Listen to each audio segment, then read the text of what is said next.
Hi, everybody. This is Dear Mama Sal, and we are live on a Friday afternoon, which means it's our skills broadcast, and we have got a jam-packed broadcast for you today. Just try and get squared up here. All right, we've got all sorts of things going on, but first of all, welcome to anybody. If it's your first time watching, maybe you're watching it on the replay, welcome, and absolutely great. Feel free to comment down below. If there's anything there that you want to comment on. And for the rest of you, feel free, if you're in the live broadcast, feel free to join in. Just one word of warning. The regulars know that if they type up something, that I may repeat it. But for new people, just remember that these broadcasts do stay on YouTube. And therefore, just every now and then, I may just ask people, are you sure you want this to be on the live broadcast or on the replay? Hi there, Sandy, and hi, Jody. Good to see you. And I want to tell you, I'm really quite excited about doing this broadcast today. As some of you know, and most of you know anyway, that Dear Mama Sal is all about an extended family of people. And what we do is we try and help people cope with love, life, and other problems. And it's sort of like a rotating extended family. People you can talk to, people we can, hi, Bennies, people we can discuss things with, and just, get on and improve our lives step by step. In today's broadcast, just so you know, hi, Sam, good to see you as well. In today's broadcast, here's some of the things we're going to be covering. How to make your own washing powder, for those of you who might be interested. How to enjoy your achievements, how to deal with procrastination, and what to do if you get scared. We've also got an update on the scam of the week that I got caught up in a couple of weeks ago. And then also I want to talk a bit about the mistakes of the week. So as you can tell, we got quite a bit, and that's over and above anything else that might come up. If you do have a subject about which you'd like us to speak, please do me a big favor and write to me at dearmamasal@gmail.com, and we will add it to our list. The other thing I wanted to remind you is follow us on Facebook. And by the way, if you haven't subscribed here, please do so and ring the bell. When you do, it's going to ask you, do you want all the notifications? And the answer to that would be yes, because that'll let you know when I'm doing a broadcast or if I'm doing an extra broadcast at any time, or if for any reason I need to cancel a broadcast, you will get advised of it.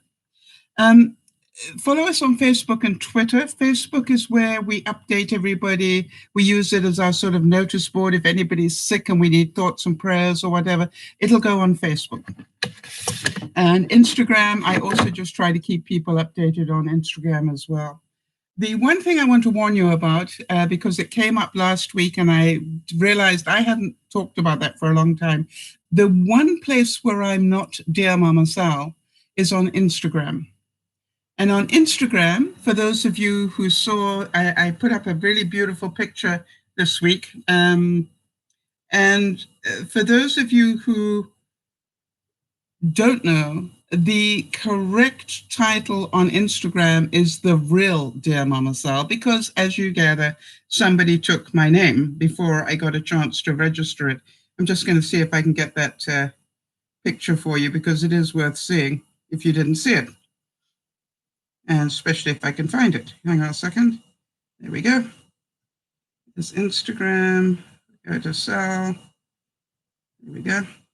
And don't you think that is a beautiful iris? And what makes it even more beautiful is I waited until the sun was setting and caught it. And that's why it has that almost 3D effect to it. Isn't that beautiful? So don't consider myself a great photographer, but I want to tell you that that was taken with my phone. It wasn't on anything, very upmarket or anything. But when you see it in real life, it is really, truly beautiful. All right. So remember, on Instagram, it's The Real Dear Mama Sal, or one word. And we'll make sure, Jody, that in future we add that to our list of things we remind people of, if we could do that. All right. Under the heading, and for those of you who might be new, I just dropped my stylus. Oh, I got another one. Good. I was prepared. Yeah, that's the whole thing. Under the title of Be Prepared, Not Scared, I wanted to let you know that Martin Luther King said, as my father explained during his lifetime, this is what Martin Luther King III said about his father. As my father explained in his lifetime, a riot is the language of the unheard.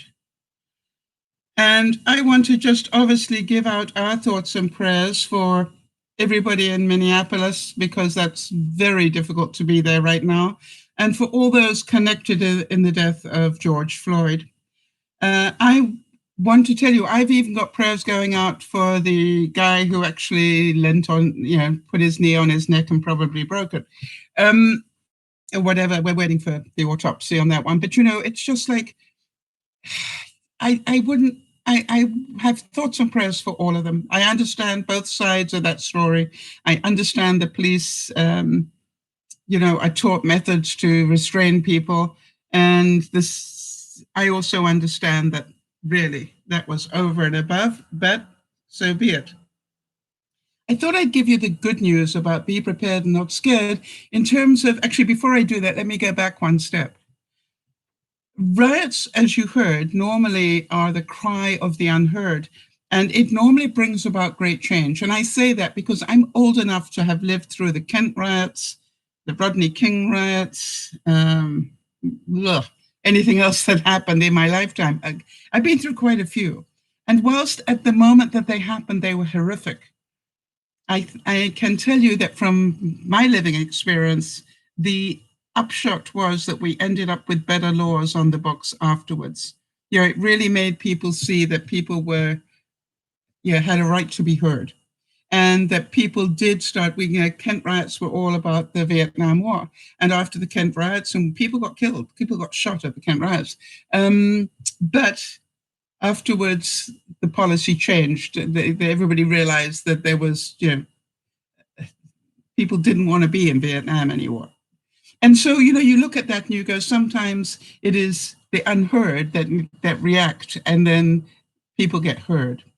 I thought you'd like an update on what Vancouver, I live in just outside Vancouver in British Columbia, Canada.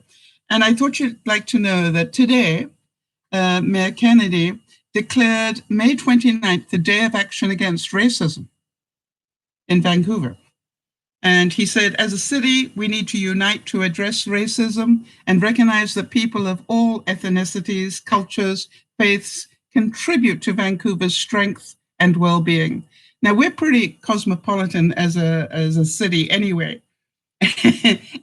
and we are definitely very accepting in terms of our national culture. We accept people very easily.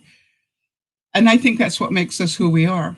But I thought it was really interesting that they have now declared May 29th as a day of action against racism here in Vancouver.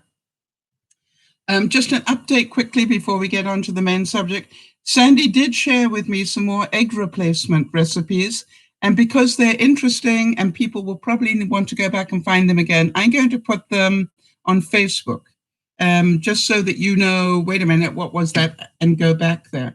I'm also considering whether maybe to put them on my webpage, but I'll talk about that later. All right, so let's start by doing the washing powder recipe. And I just want to let you know that Beth's recipe will follow. I don't have it yet, but as soon as I get it, I will make sure that I upload it for you. All right, so the first thing you're going to need, if you're going to make your own washing powder. Now, this is not the right one. I encourage you all to do your own research. But this is what I use, and I use this for many uses, not just washing powder. This is my container, and as you can tell, I've just got a little bit left in the bottom there. So it's a good time for me to be showing you how to do it. The other thing is I'm going to make it without putting in a major stain release, because I use mine for different purposes.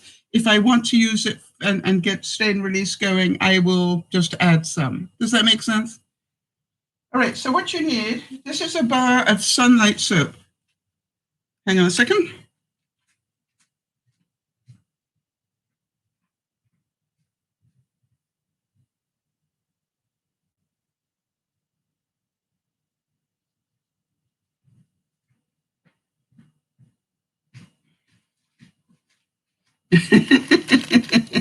There you go. Hi, Naisha. So a regular bar of Sunlight soap,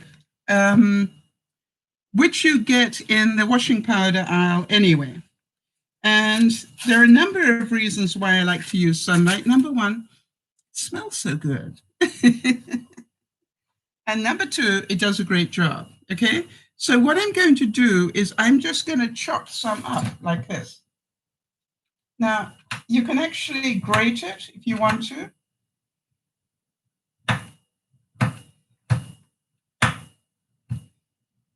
But that's all that I do.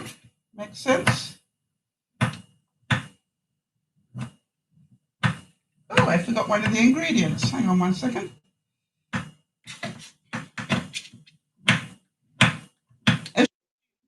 As you can see, that's just like chopping. I'll be right back.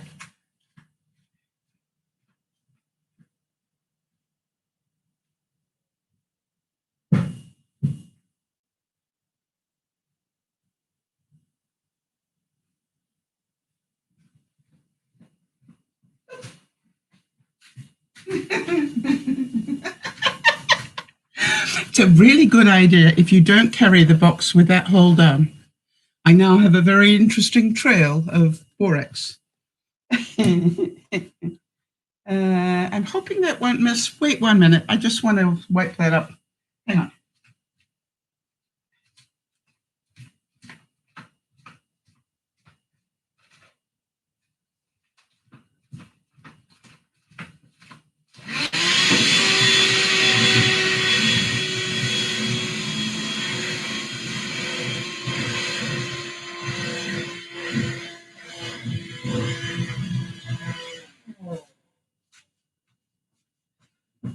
And now I'm not going to spend the whole time wondering whether that's going to mess with my floor.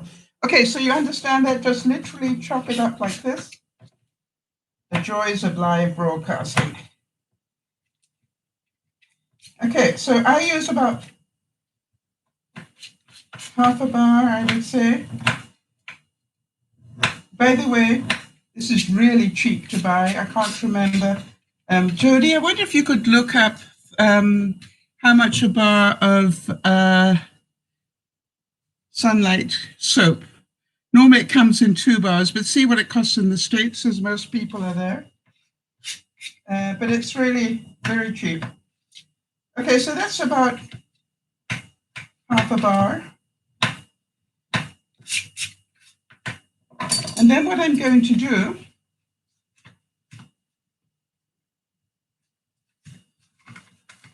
I've got a magic bullet, and what I'm going to do is just drop that into the magic bullet,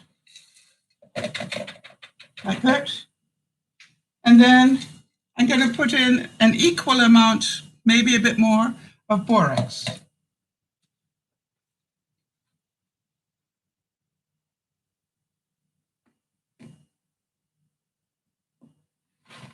Now, as you know, I don't measure things perfectly. That's about nearly twice as much I put in there.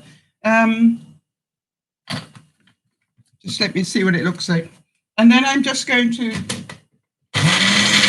for the noise.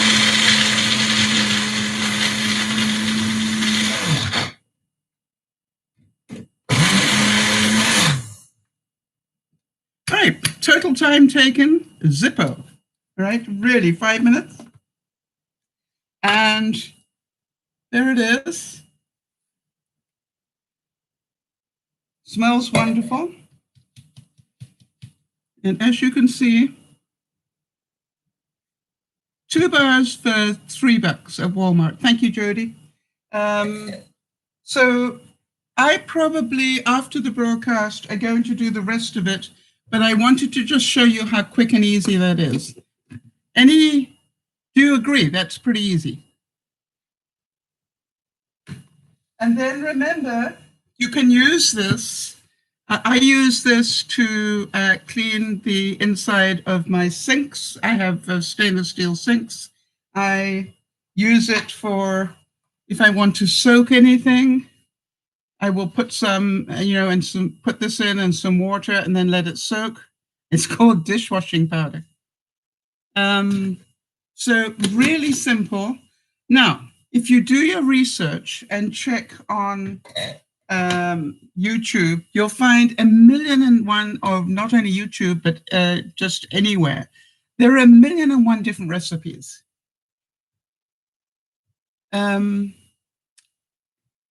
All right, so as Sam's saying, I don't think we can get borax in Ireland. Borax is really, you can get it, but it may be called something else. Use washing soda as well. This, by the way, is HE compatible, which is why I use it. I would just type in some borax in Ireland. Can I buy borax in Ireland? I'm pretty sure that it's in any aisle around the world.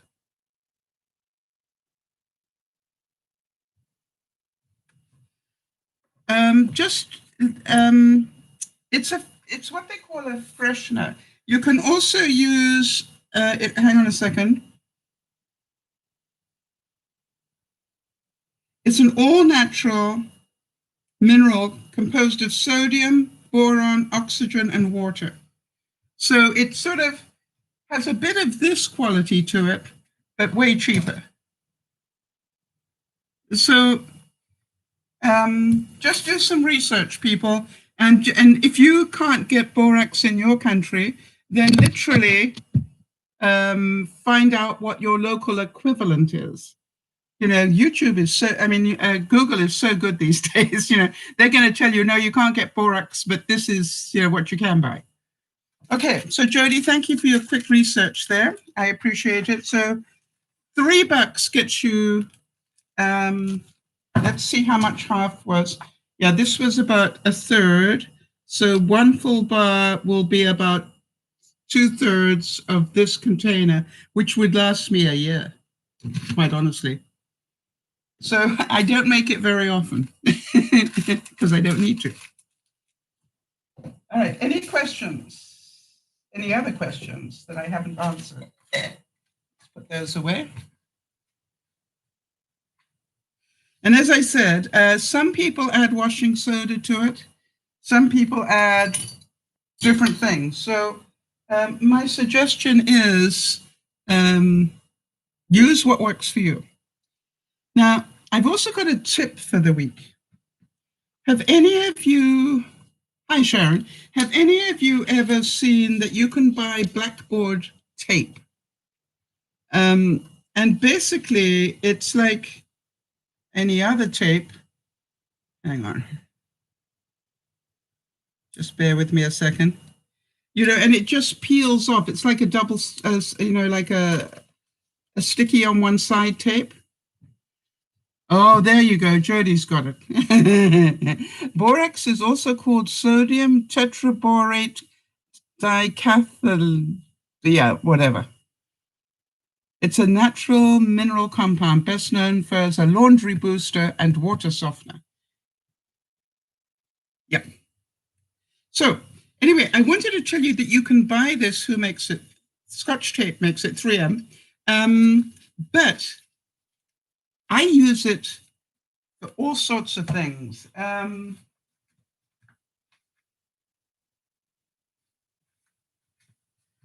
use it to put names on my plants. I use it to label, if I've got something in a jar or something, I'll just cut a label. And the good news is, I also put reminders up on my thing here. Hang on a second. So I got a note here about my dining room. The good news is Let me just see. Yep. Sorry about the spit moment there. But, you know, you can wipe them clean and use them again. But here is the tip. I suppose the one tip is that it's available. The bigger tip is this. This is not altogether cheap, but it is for what it does. I think it's well worth it. But what I found was, because you know it's me, that I could buy a whole kids version of this, you know, that is sort of like this size for about the price of this. So how many of you know I've ordered the big roll so that I can cut it into strips and use it like this? Yeah, you can ask Nyasha. I won't necessarily answer it, depending on what it is, okay? So I hope that you guys can see how many uses that would have. And the fact that you can, oh, by the way, what do I write on it with? Well, that would be a good question. I actually have what they call these bistro chalk markers, and they work really well, but you can actually write with chalk, obviously, because that's what they're made for, if you happen to have chalk in the house. But I got myself a set of these, and I use them all the time. And they last a long time. I was surprised, actually, how long they last. All right, so now the next thing is, did any of you have an achievement this week?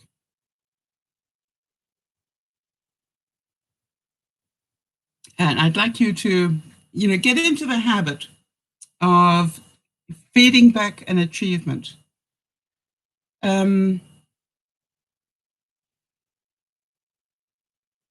So what I want you to know is that it's really important, if you want to be a happy person, to celebrate your achievements, however small they might be. And what I wanted to say was that, you know, I do everything in small steps. Well, I knew that I had an awful lot of these railway ties around my property. For those of you who don't know, I moved in here about a season ago. But I've got a lot of railway ties, and after the winter, you know, a lot of the color is chipping off. And so what I did was I organized for my neighbor who goes to Home Depot a lot. And it was so funny because he got me the paint that I needed. So the first step was to get the paint, and I got that last week. And this week I went, and now this is how I do things. My only goal for this week was to open the can and stir it. How many of you understand that that's a really important step? Why? Because the chances are that once I got the can open, I'll want to play with it. So I got the can open, and to my delight, of course, because it was still very new, it was already stirred because it had been stirred the week before in the Home Depot. But then I stirred it up some more, and I decanted it into a smaller container because I find it much easier. Here's another tip. If ever you need to paint anything that's sort of something like a stain or something, I found that using a kitchen basting brush works so well. And the reason is, when you've finished using it, you can just drop it in water and leave it. And most of the paint just falls off. And so it's a really, you know, it's a really good way. And by the way, because the bristles are thicker, for doing something like a wood stain, you know, wood coloring stain, it worked beautifully. So I thought I'd pass on that tip on that one as well. That's interesting. Sharon's saying, I completely understand. I've been resealing the redwood on the front porch for 3 weeks. Okay, so that brings me to the next part. The difficulty that we feel, right, Sharon, is it's okay to not finish it. And so what I did, Sharon, is I chipped a lot off, and, you know, obviously the water had got into a lot of it. And so what I said was, if it's white, you can paint it. If it's not white, you know, white is like the wood is completely dry. If it's not white, you know, you don't touch it. You leave it in the sun until it until it does its thing. I am reading your comments here, Nyasha, but I also noticed that Jody is helping Um, yeah, you're asking whether daily practice of meditation is a good idea to keep you calm. Absolutely. Absolutely. I want to tell you, whenever I want to keep myself calm, I do two things. Number one is I start really working on daily affirmations, and also I also meditate. And I'm going to talk a bit about that in a minute, by the way, about, that we do need to do that sort of thing. Sharon saying yes, but it does drive me crazy. I have a social life. Yeah, something, Sharon, what I love is, I managed to do a pretty good job of not only staining the wood, but I also stained my feet. But, the good news is, from years of working with acrylics in art, I'm getting really good at removing acrylic from my body now. And so what I knew was get really dirty and then just walk straight into the shower. And, one of those green scrubbies that you use in the kitchen takes it right off. If the water itself doesn't take it off, it will just lift it enough and you can just wipe it straight off. It's wonderful. So, anybody else have an achievement this week, just before I move on? Let me know, and I will repeat them if you would like me to. I definitely still have a procrastination going on, and if any of you have got a procrastination going on, let's work with yours as well, and you can help me work with mine. Oh, great. Kimmy's saying, I've been decluttering and cleaning. I've gotten a lot done. Yes. Are you using my method of one drawer at a time? Because, it's amazing. Just so that you know, Kimmy, with my unpacking, I think I have about 5 boxes that I haven't looked at in my craft room. But they will be gone this week, I think. I've cleared enough room in the studio. I've unpacked enough boxes in the studio that I can now put the 5 boxes that are still in the craft room into the studio and continue to just work on one box at a time. I've got a lot of boxes still in my bedroom, but they're all neatly stacked, so I don't even notice them. And they're neatly stacked next to my other wall units. And so really, they look great there. I mean, they don't look horrible there, and they can stay there for the next year for all I care. Hi, Jeannie, good to see you. So, but what I'm glad to hear is that, you're getting something achieved. So let me ask you here. Oh, Sakura's saying, I need help with procrastination because it's been bad. Well, let's do that. Is there any one particular thing that you've been procrastinating on? Because I want to show you what I do. Yeah, Kimmy's saying, yes, she's learned to do one room at a time. I have a bad habit of going to each room and doing things and not finishing one room at a time. Yeah, I'm very bad at doing that as well. All right, so everything. All right, so give me, I can't work on everything, Sakura, Bernice. So give me one thing that you're procrastinating about.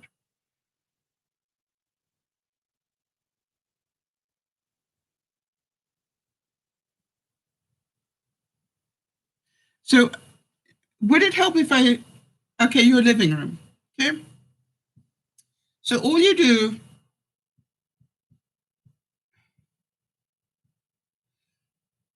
all right, you understand that to sort out the whole living room is way too big. You do know that, right? Nobody's going to be inspired to do that.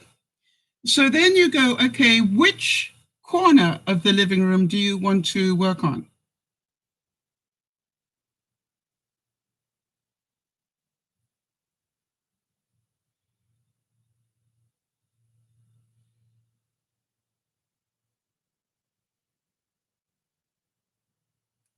Oh, Sam is busy cutting down trees. Wow. And she's borrowing a long ladder. That's awesome. All right. So do you understand, Bernice? The first thing in front of the TV. Okay. Now then, Okay, so what we do is we now no longer have the living room as your goal. We have the area in front of your TV as the goal. Okay, what's in front of the TV that needs tidying up? Nyasha's saying, I'm proud of my achievements this week. I finally contacted some help. Oh, she gave you an article to read. That's great. So that's the way, all right? That's called being proactive, Nyasha. And Jeannie's saying, I did get 2 huge plants for each side of the front of my house, lots of birds, and they'll love the sun. That's awesome. All right. So Bernice is telling me she's got boxes. Okay. And stuff all over the floor. Okay, now do you understand? That's quite a lot of work, even just there. So which one would give you the most pleasure to get rid of? The stuff or the boxes? How many boxes?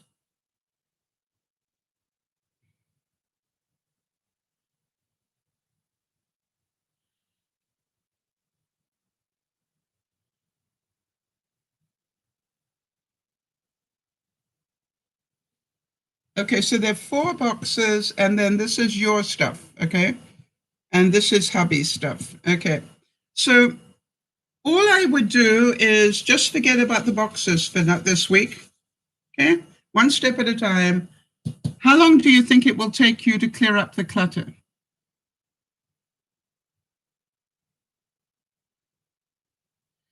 Kimmy's saying, just in a side point, that a lot of people stopped distancing and wearing masks here. I have warned you about that last week under be prepared, not scared, Kimmy.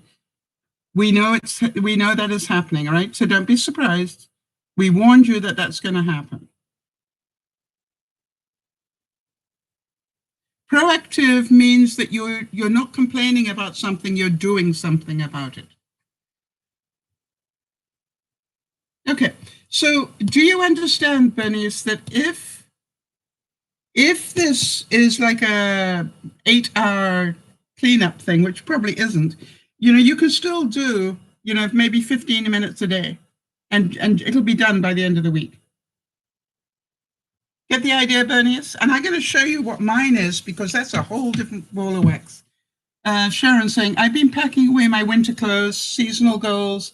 I use clear plastic totes and adhere a plastic envelope on the end with an index card. One says summer and one says winter. Awesome.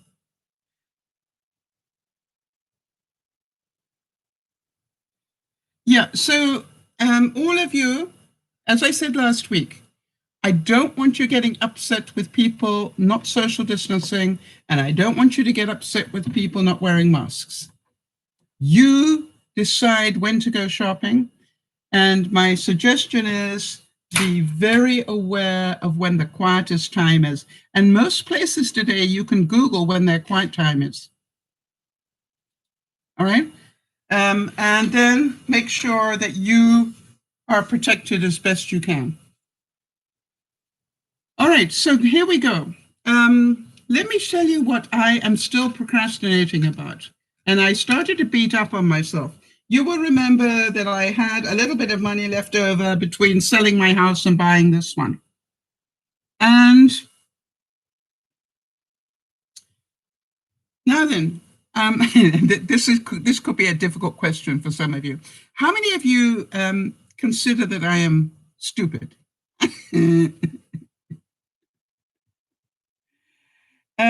Because what I want to say to you is, I've got this money sitting in the bank earning very, very little interest. And that could be considered to be stupid. So here is what I had to remind myself. And this is why I want you to understand that I actually wrote a full day presentation on the power of positive procrastination, because what I realized is that I really do have a good reason for this. I just have to work it out. Okay? So number 1 was a fear. Okay? All right. So what is the fear? The fear is where? Where do I put it? There are all sorts of banks suggesting GICs, but a GIC has very little interest on it as well. But yes, that's a possibility. The other fear I have is about availability. Okay, I want to make sure that I can get to it, or at least a large chunk of it. And the other thing is I have a fear of what's going to happen in the future. So I don't want to lock it up too tight that I can't get it and maybe move it. Makes sense. And because I've got all these fears that I haven't quite worked out, I haven't done anything with the money. Now, you're a smart group of people because you watch DearMamaSal.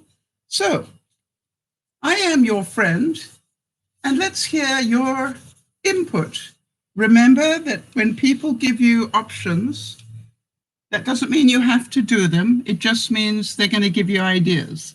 So let's hear some ideas of what, if you were me, because it's easier to help somebody else than it is to help yourself. If you were me, what would you be doing?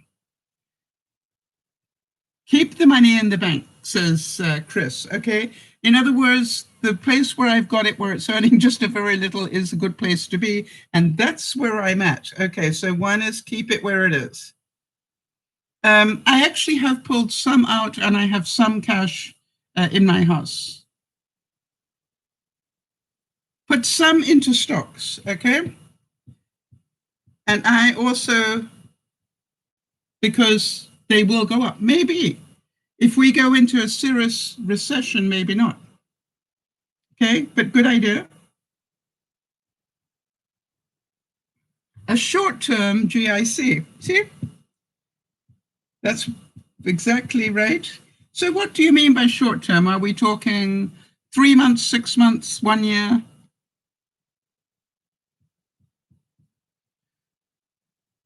I told you were smart.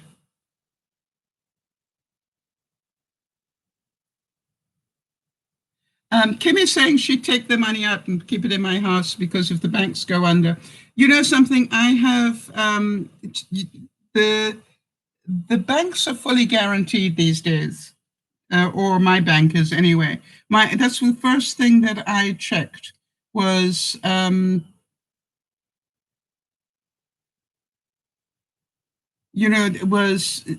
I fully guaranteed with that money? That they can't go bust and leave me without. And that happened in previous times. Yeah, Sam is saying perhaps you can invest some and not all. What if I did all of these? What if I take some and keep it very short term in low interest, maybe enough for 3 months that I keep in exactly where it is right now? And what if I take, say, X% and put it into stocks? But what I would do is put it into the 5 majors, things like Amazon, Google, the biggies. Definitely Amazon. And then in terms of the GICs, I actually agree. Now, what my fourth option is to invest it in somebody else. That's my fourth option that I came up with. In other words, I put some here, some here, some here, and some I take and I invest it in a different way. And that's what I feel will work for me. However, I still haven't done it. So I need some help, people. So is it okay that we sort of, check in every week until I get it done?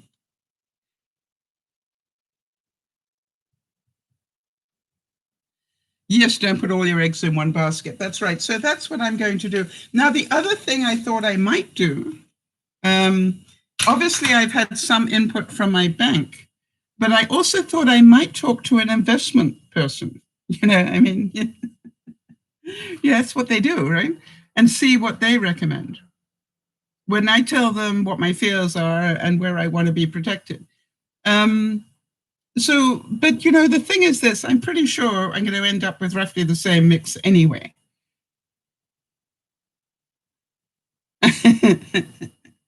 So do you understand that my procrastination isn't because I'm stupid, is it? What is my real reason for procrastinating?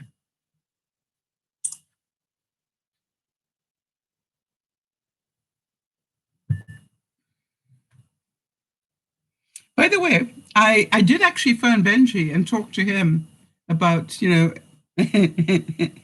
what his recommendation was, right?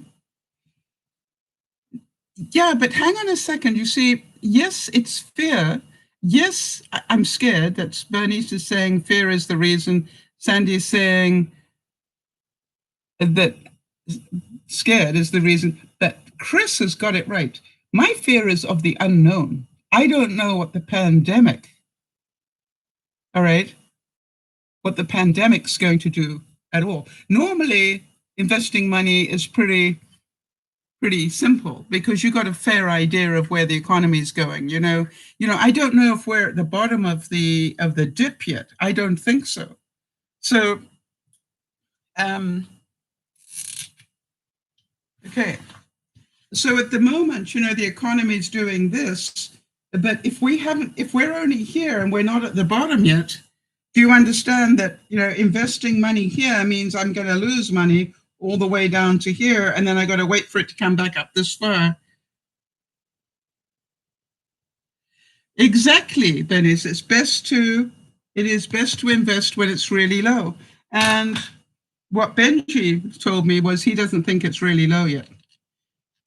Which is why I might put it into short-term GICs for now. Cover all the bases. Yes, Sharon, I think that's what I'm going to do. It's a bit scary. When you know that's the money you've got for the rest of your life, that's all you've got, and you've got to use it well. So, but I thought I'd share that with you because the same as Bernice, has anybody else got a thing they're procrastinating on that we can help with?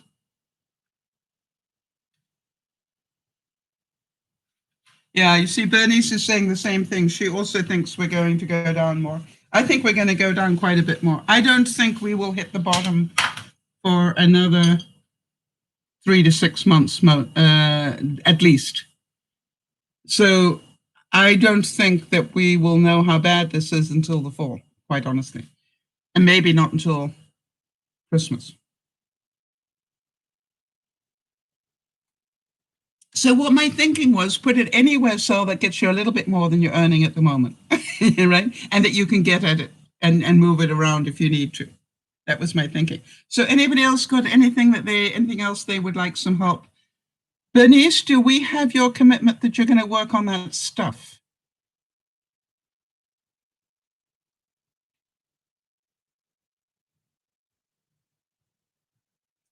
By the way, I know a lot of you would love to have my problem. I know a lot of you would love to have my problem and have money that you don't know what to do with. So, good. Sakura, you do that really well, right? I know that motivates you. Sakura is saying, I'll send you a pic later. Because Sakura, I want to tell you that I've noticed that you love to do before and after pictures because you really get a sense of your achievement. And I encourage you to keep sending them to me because I love to see them. It makes me feel so much better. Would you like to have a picture of the last bit of my craft room so that you can see we're both on a mission here? All right, so Jody and Lionel, by the way, happy anniversary this week, last week rather. She's saying that we're procrastinating on buying an oven. Not sure if we should buy a lower priced one or save an extra 300 and get the one we really love.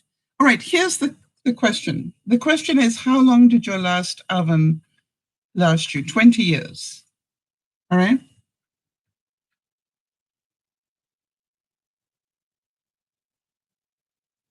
Oh, that's interesting. Tangerine Bank. Could you make a note of that for me, Jody, please?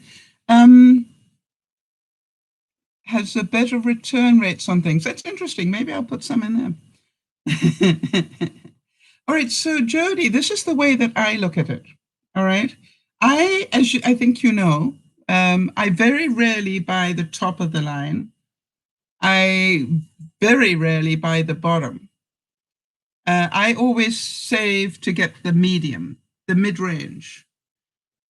The reason is that the mid-range normally gets you quite a bit of the top line stuff, but not quite as many bells and whistles, but more than enough.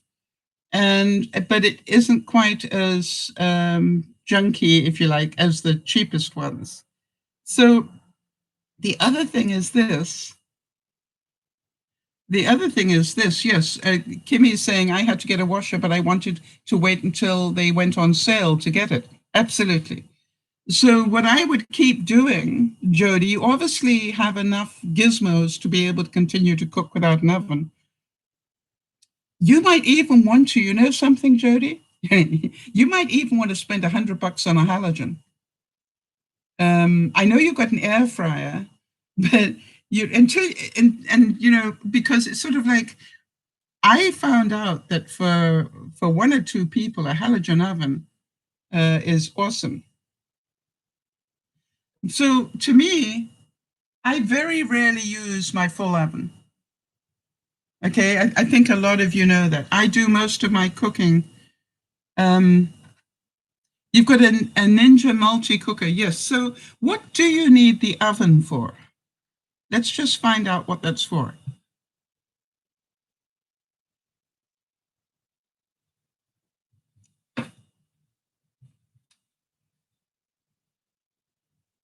Sharon's offering to help me spend my money.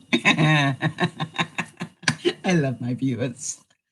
Jody, because I'm thinking, you know, one of the greatest investments I did was to buy myself an upscale, if you like, toaster oven that was big enough to take casserole dishes and small roasts and everything else. And, you know, it's convection, it bakes beautifully. It also has a rotisserie in it. You know, so it's so really, and I think I paid $130 for it. All right, so Chris is saying, I paid off my condo and friends were telling me not to do it. Now they can't pay their mortgages because we all got laid off. You know, Chris, you're a smart cookie. All right. If you follow what Warren Buffett did, if you follow what the real estate people around the country are doing, they're all divesting their properties so they don't have to pay those mortgages and things. So you are doing smart things, all right? If you can get rid of your debt, that's why I sold my house. How many of you realize that that was almost amazing that I sold my house the moment that I did? Because what was it? A month later, I moved in here in January. I actually owned it in February, and we really started to have the coronavirus stuff in March. So, I mean, talk about timing.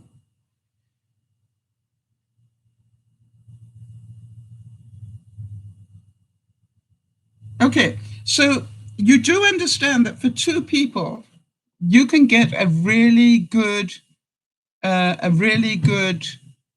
toaster oven. Takes up, let's say, have you thought about getting a second-hand one?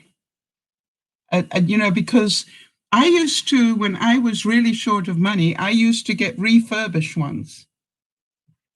You know, find your local appliance person who refurbishes them, and sometimes you can get an upmarket version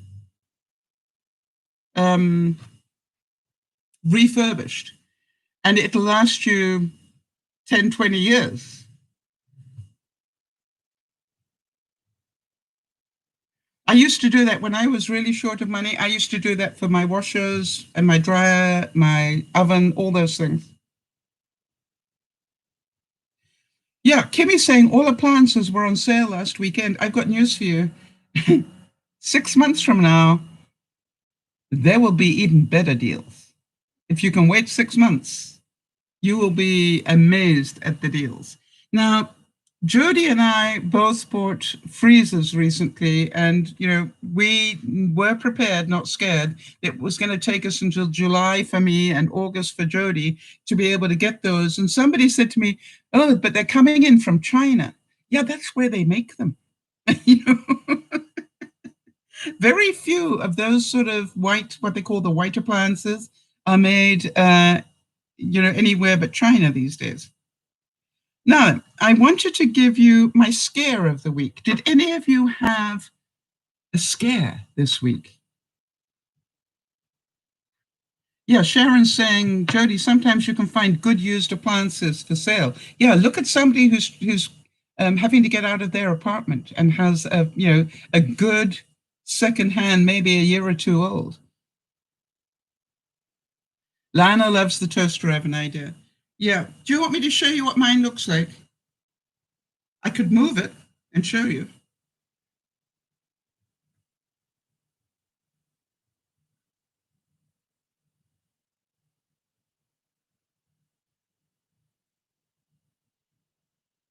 Okay, good. So we got that one going.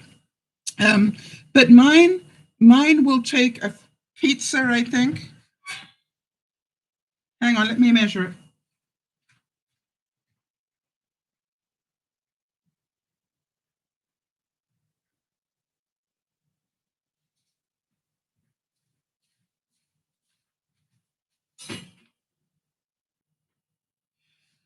Jody, mine's a foot deep, and it's a foot square after with the rack in it. So you could get I can get a 6. Hang on. Muffins.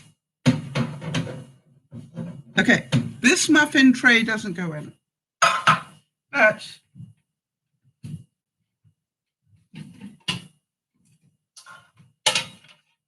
this one does. Okay, goes in easily. So it's just a case of what do you buy? Yes, Sharon's saying you can also buy, floor model appliances. I would have Lionel talk to Home Depot and see what they've got that is scratched, that's been on the floor for demonstration purposes.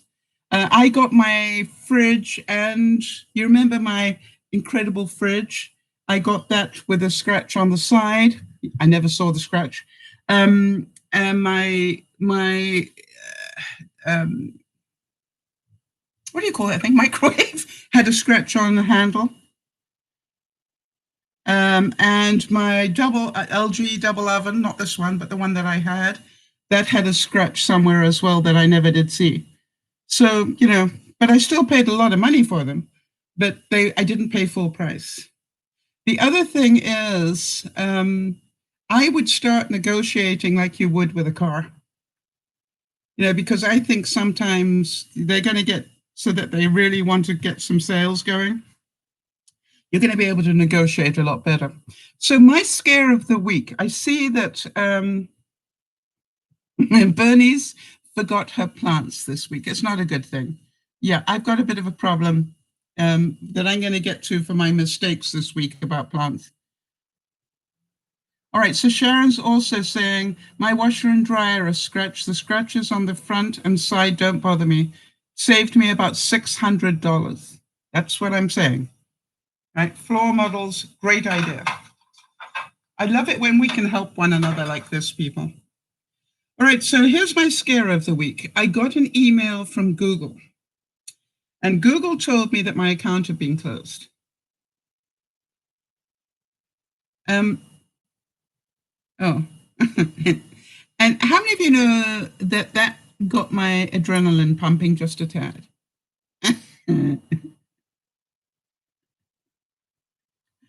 Oh, the other thing, Jody, while I think about it, again, I would have Lionel put a note up at the church or wherever you have a community, or at your local supermarket or wherever they have a community board, saying, um,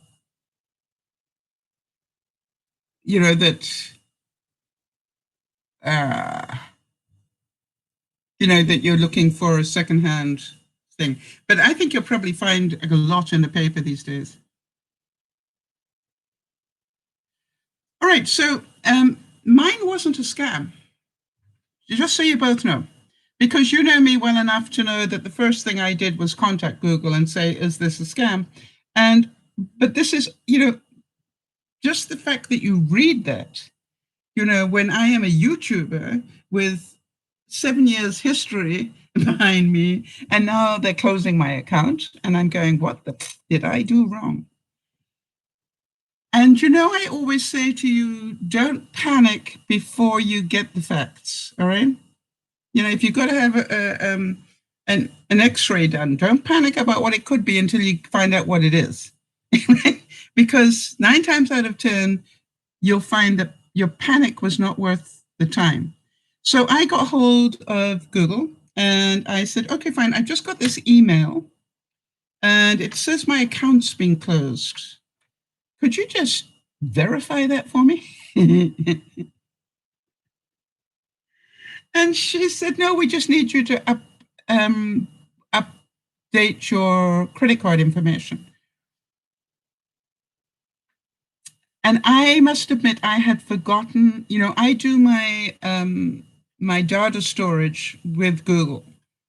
So, I used to buy a hard drive every year and do all the data storage with that. But quite honestly, it's cheaper to do it with Google. And so what I decided to, so then I just went, okay, so you haven't closed my account. You just closed the account payment method. And they said, yes. And I said, well, why didn't you say that? Please, have a, next meeting you guys get together, reword that. Just tell me what you actually did, which was we closed your account details because the card is no longer valid. Then I wouldn't have nearly had a heart attack, which I didn't anyway, because you know me, I'll get the facts before I overreact. And then I said, okay, stay on the line. And I changed the information while she was on the line. Pressed go. And I said, okay, has it updated on your side? And she said, yes. And I said, okay, so we're good. Put through the payment that got missed. All right. All right, so Jody is saying, and we're going on to scams in a second, Jody. So can you remind me about that one when we get there? So I just wanted to tell you, if anybody else had a scare of the week, all right, remember, if you get a scare this week, don't panic until you got the facts. All right. And remember, whoever it was, that wonderful viewer of ours that learned this so well, that when she opened her basement door and saw there was a flood, she closed the door and said, as Sal would say, that's above my pay grade. And she picked up her keys, drove to her mum, grabbed a coffee with her mum, and then phoned the plumber.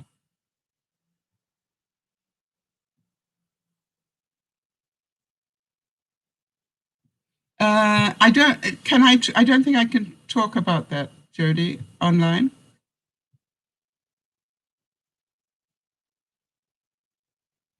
Yeah, Nash is saying that she has now learned that skill, right? It's better to get all the facts before reacting.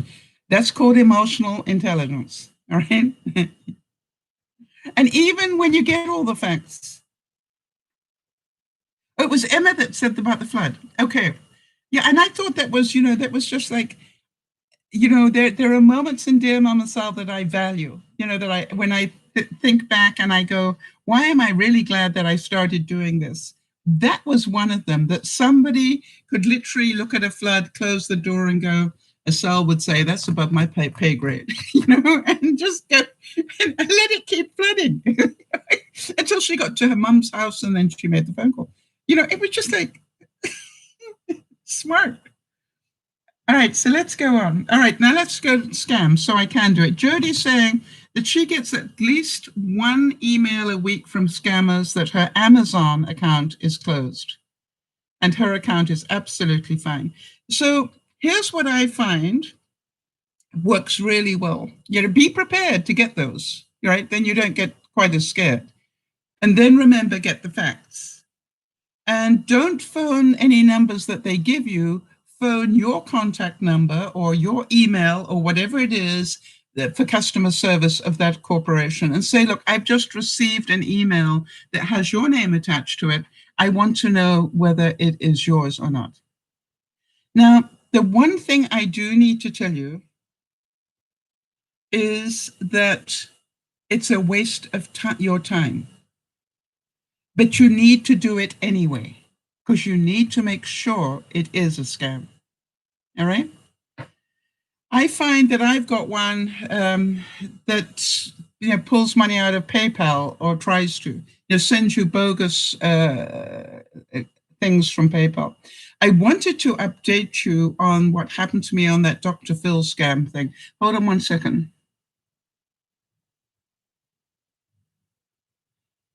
Can I repeat this, Bernice?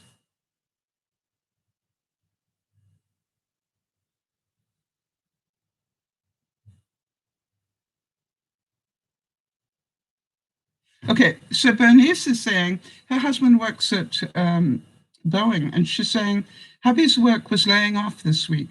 And his manager said, we have the names, but didn't say which names, all right? So hubby is left to wonder. And I am left to say, Wednesday, Thursday, Friday, WTF. It feels like we took a test and they won't tell me whether it's good or bad. Yeah, absolutely. Apparently, they will be laying off each month or every other month. I told hubby I don't care anymore because we do have a plan either way.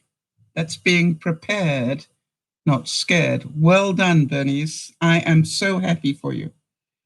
Sandy's saying, I get a ton of emails about various accounts, Netflix, Apple, PayPal, you name it. I never click on the links they send. I always go and check directly the actual account. Yep, absolutely. And a lot of them today have an online chit-chat thing. And, I just go on there and go, hey, just got an email. Yeah, I go to the provider, be it, whatever, to the provider. And I like to do the online stuff myself and go, I just got this email. You guys writing to me about this. And they go, no. And I go, thanks, bye.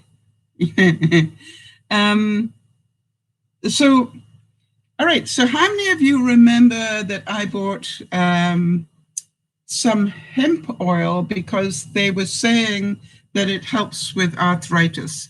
And it had Dr. Oz's name attached to it, which is a red flag for me. But then it also had Dr. Phil. And up until this happening, I always held Dr. Phil in pretty high regard. However, as you know, that when I went to order, it automatically upgraded me from $10 worth for this deal to nearly $50 worth by the time I got to the checkout, because it wouldn't show you the shopping cart. It just added these things on and then took you straight out. And so I spent an hour trying to get through and changing stuff. Well, here's the next part of that scam.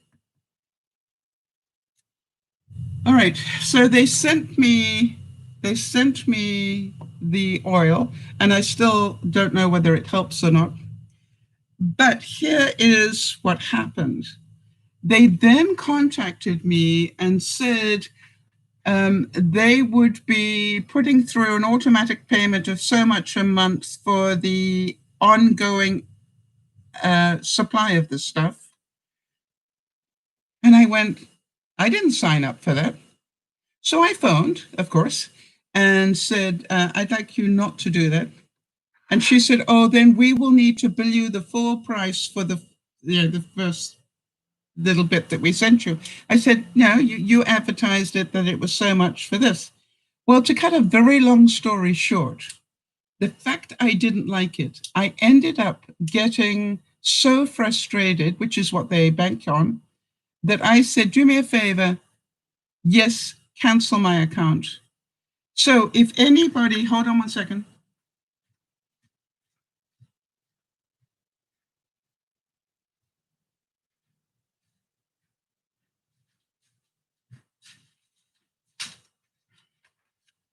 This is the name to watch out for.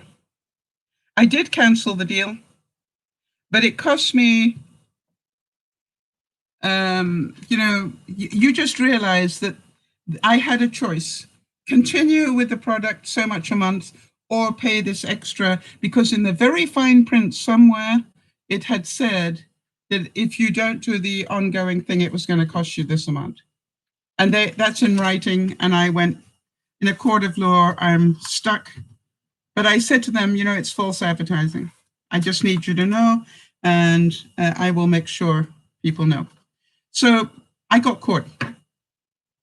But in a way, I'm glad that it only cost me that much. And if it works, who knows? I will buy more, but not from them. You understand my thinking here. So what I want us all to know is that we all get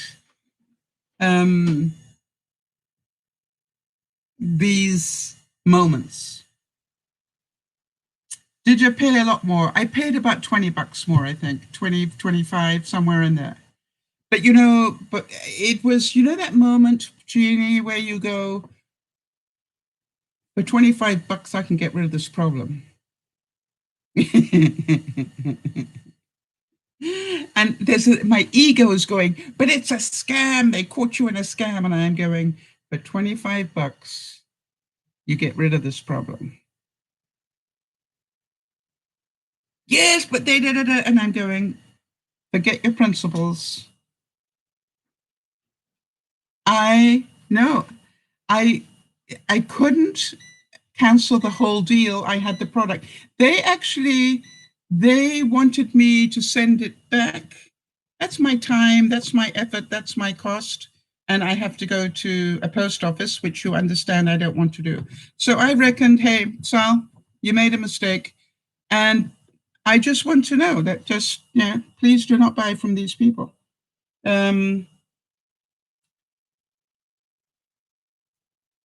So, next question.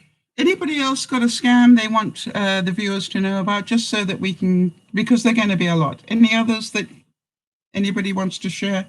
I'm going to sort of be doing this every week, I think, because I think we're going to get a lot of them.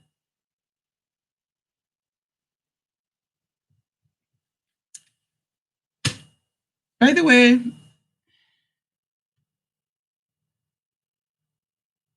yeah, Sam understands my thinking, which was, yeah, I know I got scammed. My fault. I didn't read all the fine print. Let me pay the price. And by the way, if the hemp oil works, is it worth $25 to me to be out of pain? Yeah. So that's the way I was thinking. But I certainly wouldn't repeat the order with them. I would find a local supplier. Now, did any of you make any mistakes this week?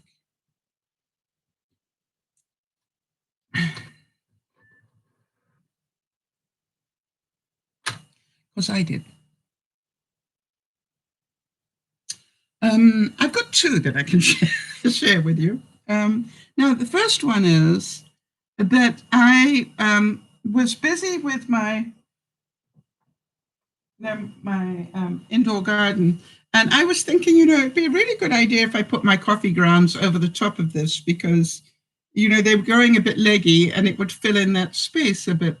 And then I also put some, on Tommy, and a little bit in my, this is my lettuce terrarium that I'm trying. And I don't know why. Most people would check out whether that's a good idea before they did it. Well, I did eventually check it out after I got all my nice stuff covered with the stuff, and found out it's a bad idea. And so It is possible that all these could die. In which case, I will really have learnt the lesson. Do not use coffee grounds in your garden, even, or in your compost. I didn't know that. Oh, Kimmy's saying she ordered a hand vacuum from Walmart and it ended up something and looking like a kid's toy. I got news for you. Not all kids' toy looking stuff are bad. I got this one, Kimmy, probably from Wish, I think. But, I want to tell you, this pathetic little thing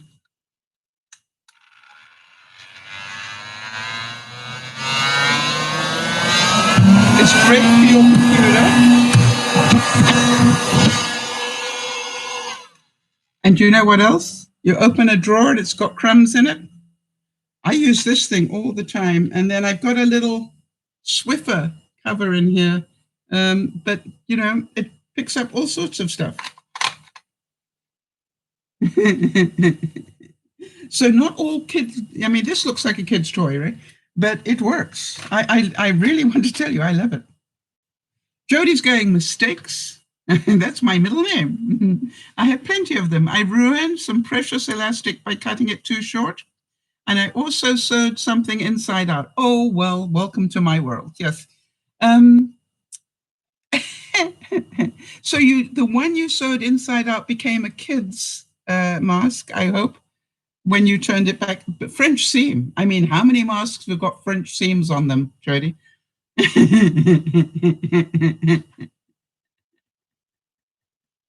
Oh, Sam's going, I make plenty of mistakes all the time. This week I watered the plants in the pots out front with boiling water. I'm sorry to laugh, Sam, but I can remember when Yvonne, her son Cody, who used to be my tenant, Yvonne used to be my tenant and my best friend. It was so funny. Well, not funny, but I gave him a tetra. What is it called? The goldfish that isn't gold. Oh, come on, neon. No, what's it called? A tetra. Somebody's going to tell me. Anyway. And the first time he changed the water, he put boiling water on it. Yeah, it is a tetra, right? And killed it immediately. And he was so upset. And I looked at him and I said, I want to thank you, because that was a pretty instant death. And I got him another one, because it's all part of learning, right? And then Sam says, and if it wasn't warm enough out already, sometimes I grab the kettle to water the little pots. I didn't think I'd heated it. It smelled like cabbage cooking. I'm sorry to laugh, Sam.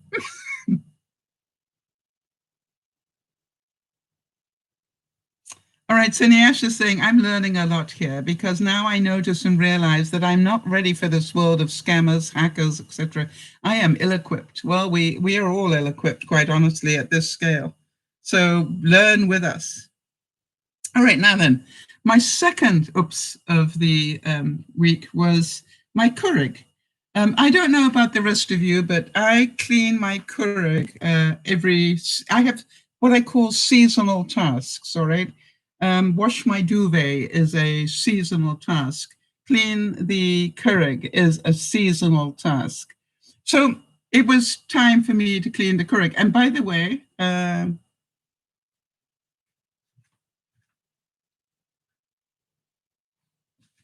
yet another tip of the week. Some of you know this one already. These filters inside, you don't have to throw them away, right?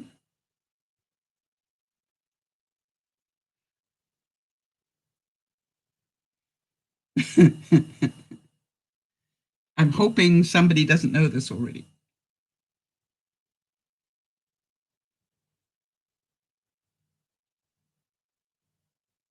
Oh, Sharon said, oh, you turned it. And my dogs got up and looked at the phone. Okay, so here's the thing. First thing I do is I take the filter out and I let it totally dry. I leave it on my sun window there for, about a week to make sure it's totally dry. And once it's totally dry, I stick it in the microwave for a minute, I think it is. I'm not 100% sure of how long I do it for, because before I do it, I will go back online and find out how long I meant to do it for. It might be, I don't know. Anyway, but I think it's about a minute. So hang on, let me just see here right now. Wait 1 second. Reuse.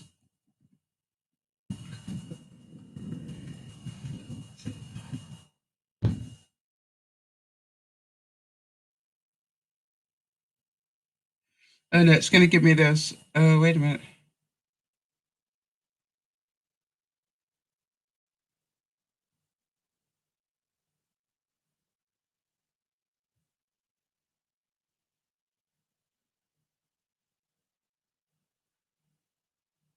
Okay, what I will do is I'll find out that link that I got. And Jody, if you could just make a note that I will update everybody. Now, I just tried to find it, but it's giving me the filters that they filter the coffee. It's not the water filter. All right, Jody, look for reuse water filter in Keurig.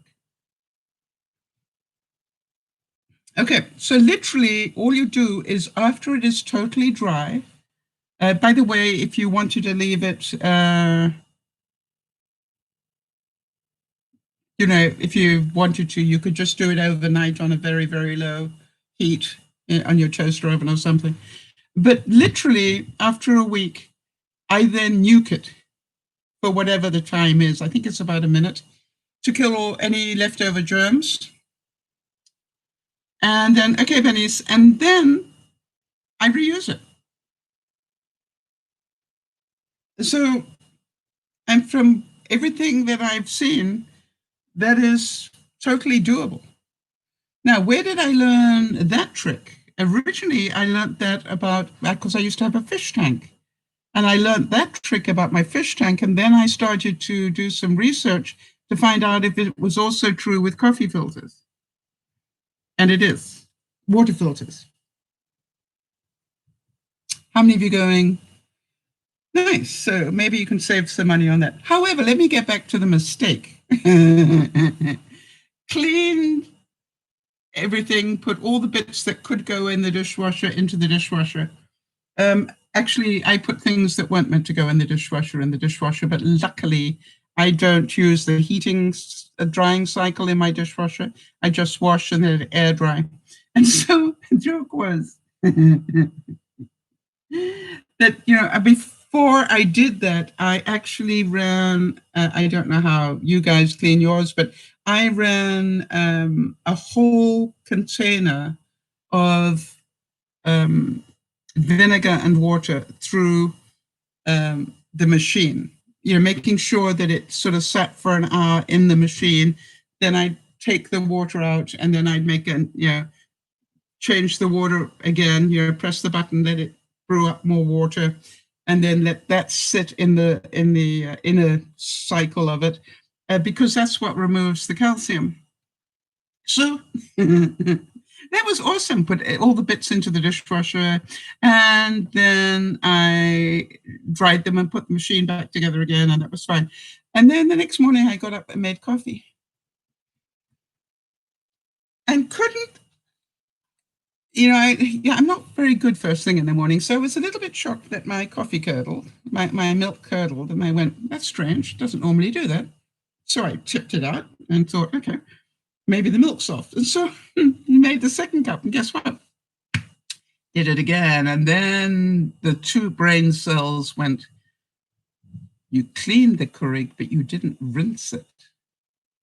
So I still had vinegar in my system, and it took me another 2 hours to rinse enough fresh water through my system so that it didn't curdle the milk anymore. But the good news is it's well and truly clean now.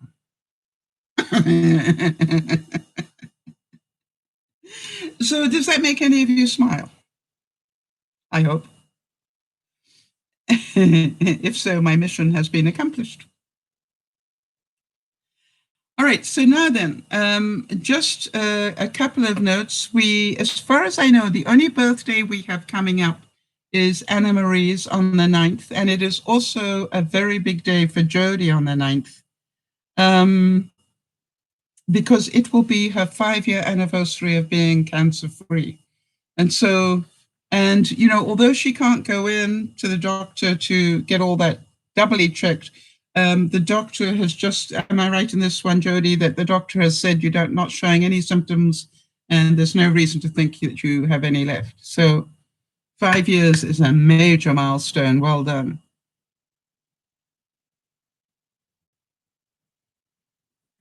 Now we just got to keep working on that lymphoderma.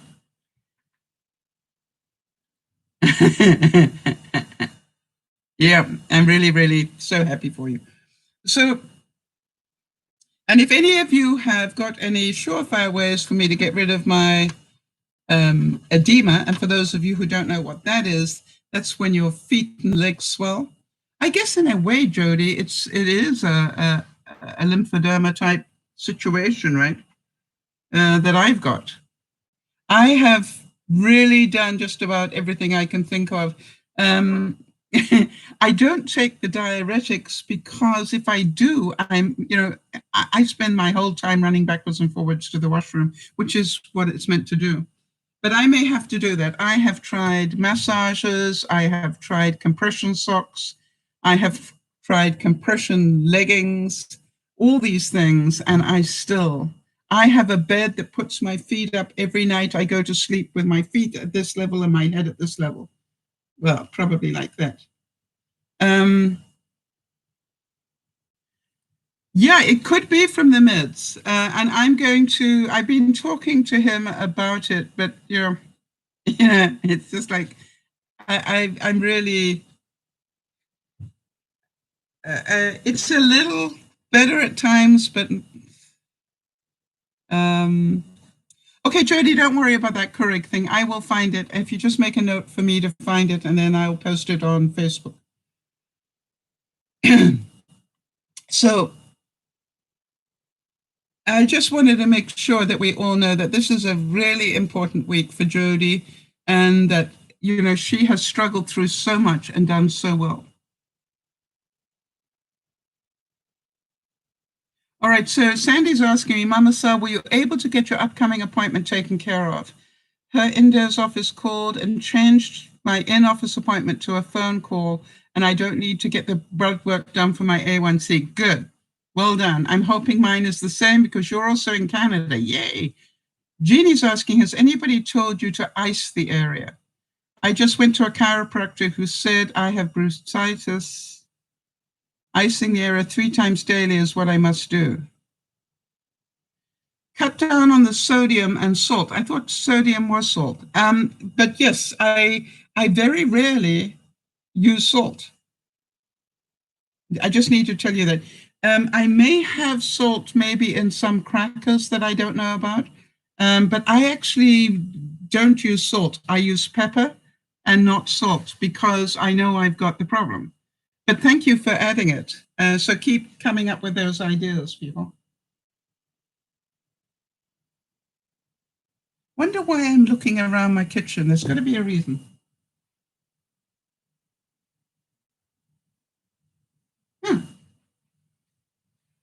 I don't know what I suddenly.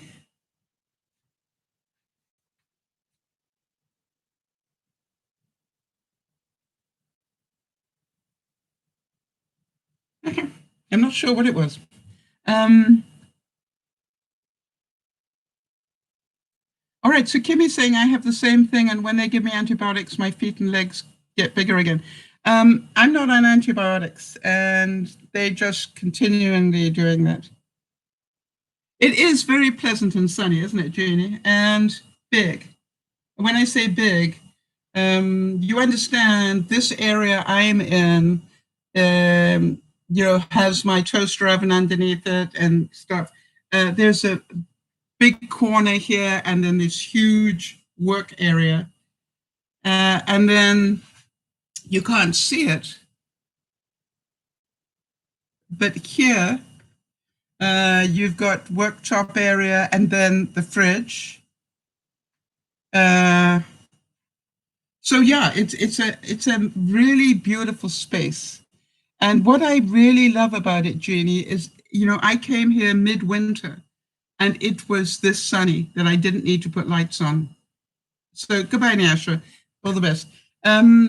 So to me, it's, you know, I bought the house for the kitchen partially, I think, and the space. And, you know, I've got things that I'm trying to do that normally wouldn't be a problem because I just get people in to help me. But of course, I can't get people in to help me at the moment, or I have to keep deciding, is this worth taking a risk to bring people onto the property? And the answer is no. A lot of things I will wait until next year to do. But thank you for that kindness. Let me now go to some of the, oops. Just bear with me.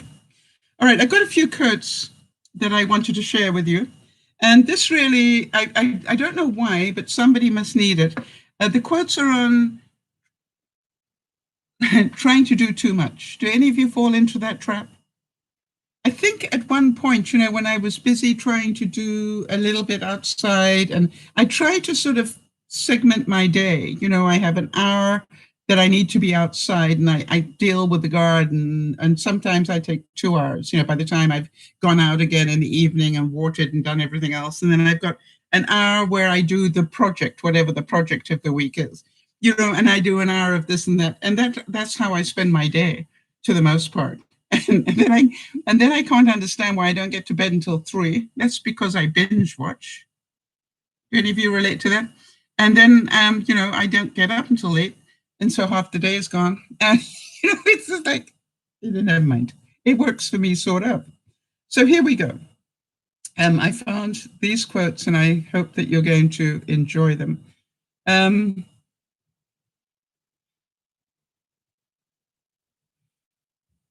on a second. Frustration can be a sign that you've been doing too much, giving too much, working too hard, and that you've lost your center. Take some time to be alone, to be in nature, and walk or sit quietly for a while. And remember to care for yourself, pace yourself, and regain your peace. Does that resonate with any of you?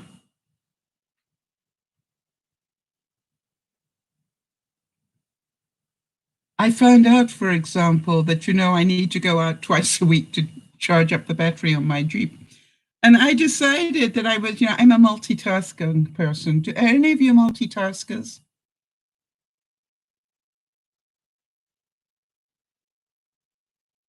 Oh, that's so interesting. Jeannie's saying York loves seeing the birds. Said that some of the birds are tiny and they run rather than fly. I came across a runner yesterday. Yeah, it was small. And you're right, it was running. It just hadn't got the flying thing down yet. And I was hoping nobody's cat was going to find it. So here's another great quote. And it says, you'll end up really disappointed if you think people will do for you as you would do for them. Not everyone has the same heart as you. Anybody relate to that one?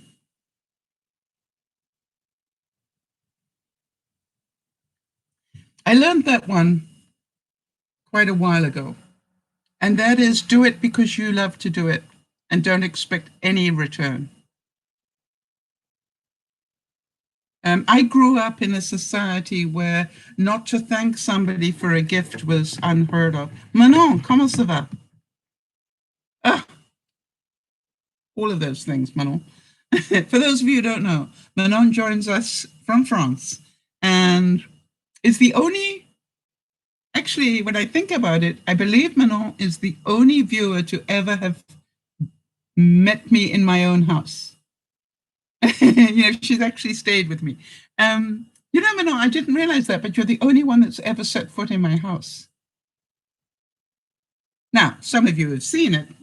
She hasn't been in this one, though. But that'll be her next trip. The old one, yeah, very old. So good to see you. Are there any updates for people that we need to be aware of, Manon?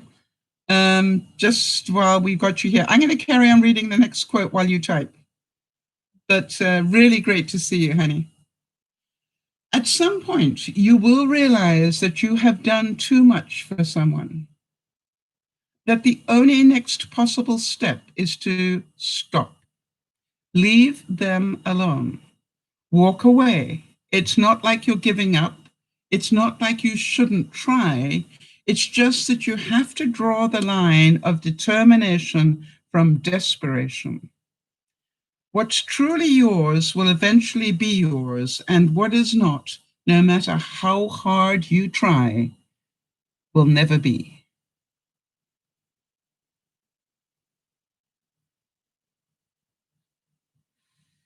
All right, so Manon's saying, yeah, it was a privilege for her.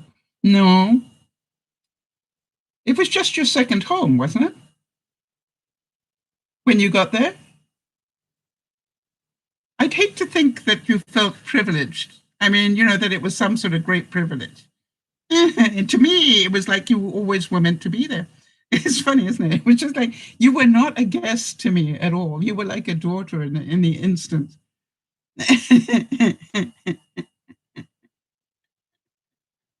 All right, so Jeannie's saying that Misty is being groomed on June the 3rd, Misty being her Wheaton Terrier. I have always cooked for the groomer. I asked her if she would accept food from me during this pandemic, and she said she'd love it. I love doing it for her and her daughter. Yeah, it's your thing, isn't it? I've noticed that, Jeannie. Your greatest gift is cooking for people. Oh, not your greatest gift, maybe, but I know that you love it. Yeah, and she even got to meet Yvonne. It felt like home. That's because I treated her like a mother.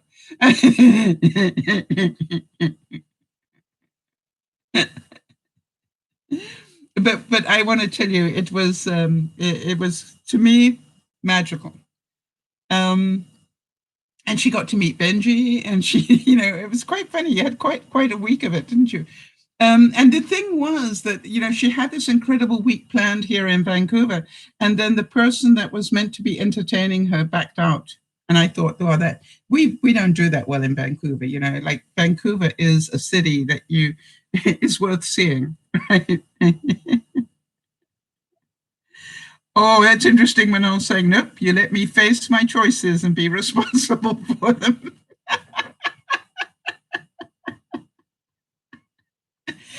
So would you say I walk my talk? That's interesting, isn't it? And you met Gabby, yes. For those of you who don't know who Gabby is, Gabby helps Benji, but she's based in Mexico. Yeah, and you're still talking to her. Yeah, I write to her every now and then as well. Isn't that amazing? So you got to meet a lot of fun people. So, and it just happened you picked a great week. Yeah. So it definitely made my week, my year. How many of you relate to this one? Sometimes we give so much that we end up losing ourselves.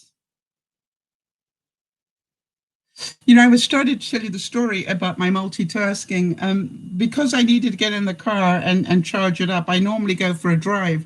And I decided, I'm not going to do that anymore. I'm going to get in the car, turn it on, and I'm going to sit and focus on something. Now, the trick is to do something that takes a lot of time where normally you get distracted and it takes even longer. And it's so funny because what I did is I sat in the car and I did the outline for this broadcast. And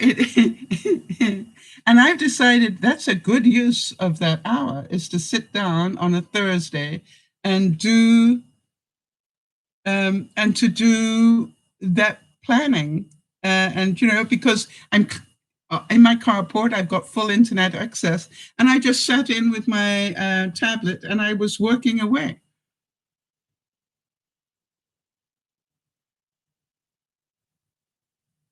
Yeah, Jeannie's saying you're right. We must not lose ourselves, right? And for some of us, we're still too busy trying to find ourselves. Who are we really when we let go of all the BS and ego and all the rest of it? Now, Manon got to meet the real me, warts and all. And she still loves me, which is really confusing to me. But the thing is that it's, to my mind, when people come to my house, uh, if they're staying, this is called the fridge. Let's open it up and see what's here. And I look at it quickly and see, is there anything there that I'm going to have a nightmare about if they use it? And the answer is no. Therefore, you need anything that's in here, take it. This is the freezer. You need anything, take it. And I literally will go through this is called a bathroom. And these are the idiosyncrasies of the bathroom. And if you take 5 showers a day, just give me the heads up, just so that I don't try and shower at that time.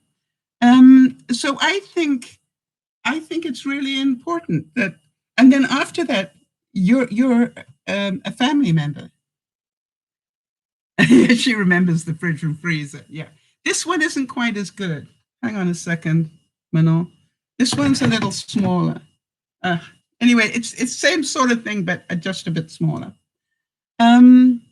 Interesting. Bernice is saying the real me is a chill, laid-back person that just wants to chill. Yeah. You like the water dispenser in the fridge. This one doesn't have one. It was one of the first things I did, Manon. Did I show you what I did? There were 2 things. It didn't have a water dispenser and it didn't have an automatic ice machine. So now I have a separate water filter.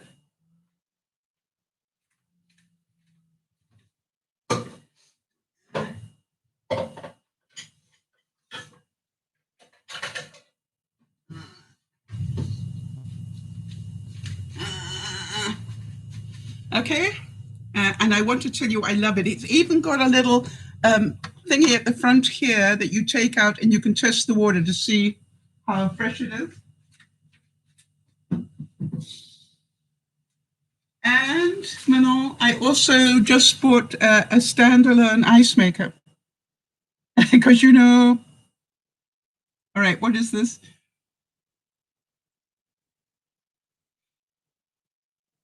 Oh, you couldn't understand why I didn't use the water from the faucet. I don't like all the chlorine.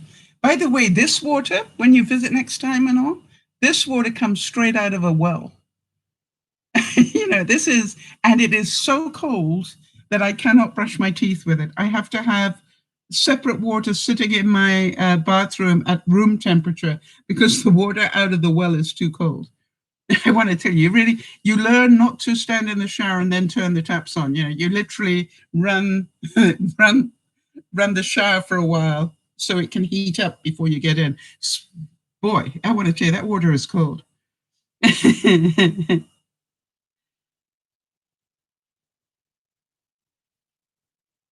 Oh, that's interesting. Jean is saying that her dog Misty, when her water bowl is empty, she will go to the sink and start barking. Yeah, isn't that interesting? Yeah. So there are lots of different things for you, Manon, next time. But let's get out of this social distancing stuff first. How about this? Sometimes we expect more from others because we would be willing to do that much more for them. How many of you relate to that? That's part of our problem. We get so confused because you're going, well, why don't they do da da da da? I would. And, to try and explain that to people, just because you would doesn't mean that other people would. All right. And when we constantly doing so much for other people, Oh, I had something happen this week that I was told about. And it was about a viewer that wanted to contact me but didn't want to disturb me because she knew I was so busy. Now, I don't know about you, but my answer was, surely that's for me to decide, not her. How many of you fall into that trap where you make decisions for other people? And if you do, stop doing it. You presume that they would not want to talk to you, or you presume what their answer would be without even asking them. It's a very dangerous, slippery slope. And it gets you to prove yourself right all the time because you never were brave enough to ask the question. I am amazed. I meet people sometimes, in the days when I travel with Benji, and they'll go, "Oh, I always wanted to write to you." And I said, "Well, why didn't you?" "Well, I know how busy you are." And I said, "Do you also know that, to the best of my knowledge, I have replied to every single person that has ever written to me? And if I failed, it's because I missed it."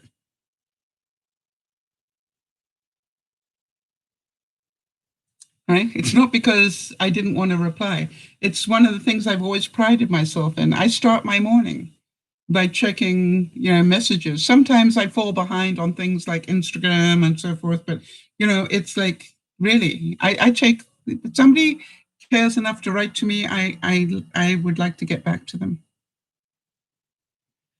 How do you like this quote? "Sometimes I regret being nice, apologizing when I didn't do anything wrong, and for making unworthy people a priority in my life." I had somebody contact me this week about something, a friend of mine, that out of the blue would I read this thing that they'd sent to me and give my feedback and da da da da. And by the way, they wanted to make a telephone call to discuss it. And quite honestly, I said, "Yeah, do you want to do that tomorrow?" "Well, no, I was hoping to do it now." I said, "Oh, so you were hoping I could drop everything that I had planned and deal with this? Tell me why I should do that. I want to know how important this is to you so I can make that call." But you understand, I make them understand what the truth is. The truth is, you want me to drop everything that I was working on at this moment. You want me to drop everything I was planning to do, because this obviously was going to take at least an hour. And you also, by the way, want me to read a document and discuss it. And by the way, it wasn't a one-page document.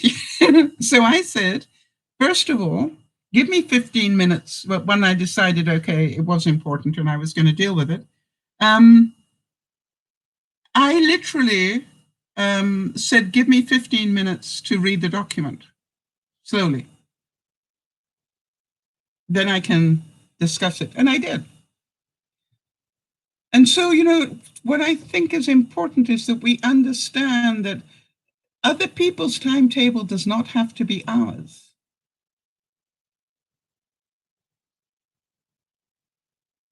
And how many truly understand this one now? I do not trust words. I trust actions. Don't tell me you love me. Show me. Don't tell me you care about me. Show me.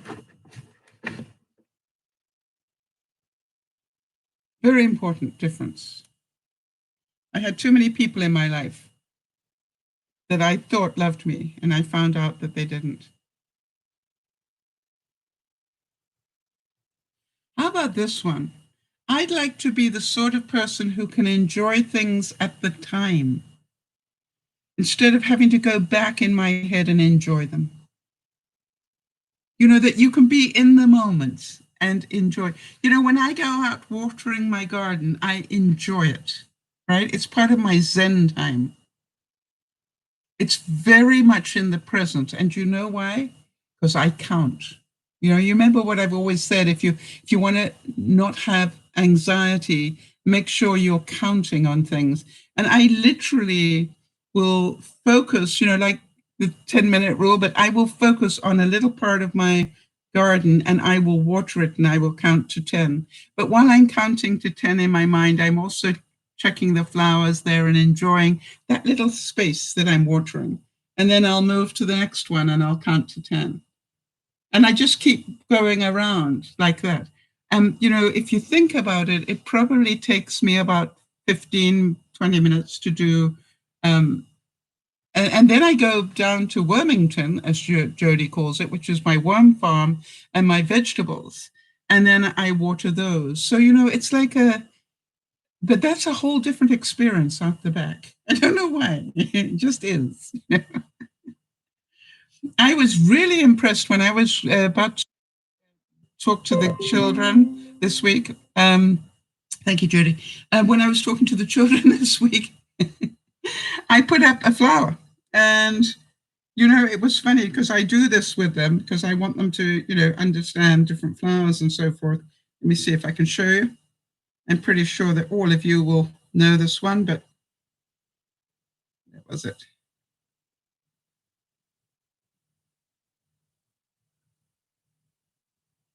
Yeah. Nope. I must have sent it to Juliana. Hang on a second. Thought I sent it to all of them, but I didn't.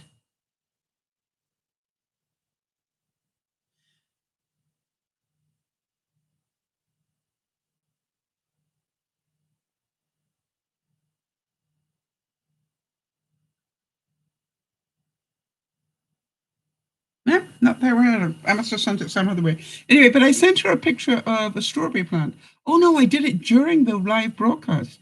I showed her a picture and asked her, did she know what plant it was? And she said, yeah, it's a strawberry. And I went, from the flowers alone, she knew it was a strawberry. That's awesome. So that's what I'm trying to do with her. So Jody's reminded me that I need to do the countdown. And I'm pretty certain that as much as I do the countdown, we are still going to do our old patterns. But, it's fun to do the countdown anyway. Just hold on 1 second. Seriously? Oh, it's all shifted. Interesting. Don't know why it shifted, but it did. Valentine's Day is 8 months and 20 days away. Which means we're nearly heading towards winter again. Oh, yeah. Christmas is now 209 days away. We're nearly into the 100 days, people. You've got 6 months and 6 days to get your overseas Christmas cards in the mail. For those of you who are in the US or associated with the US, you've got 6 months and 1 day until your Thanksgiving dinner. So get planning, people. Canadians, we only have 4 months and 16 days because we have ours in October. For US taxes, you've got 1 month and 17 days. And this time, you can't say you didn't have enough time to do them. You just didn't spend the time during the lockdown doing them.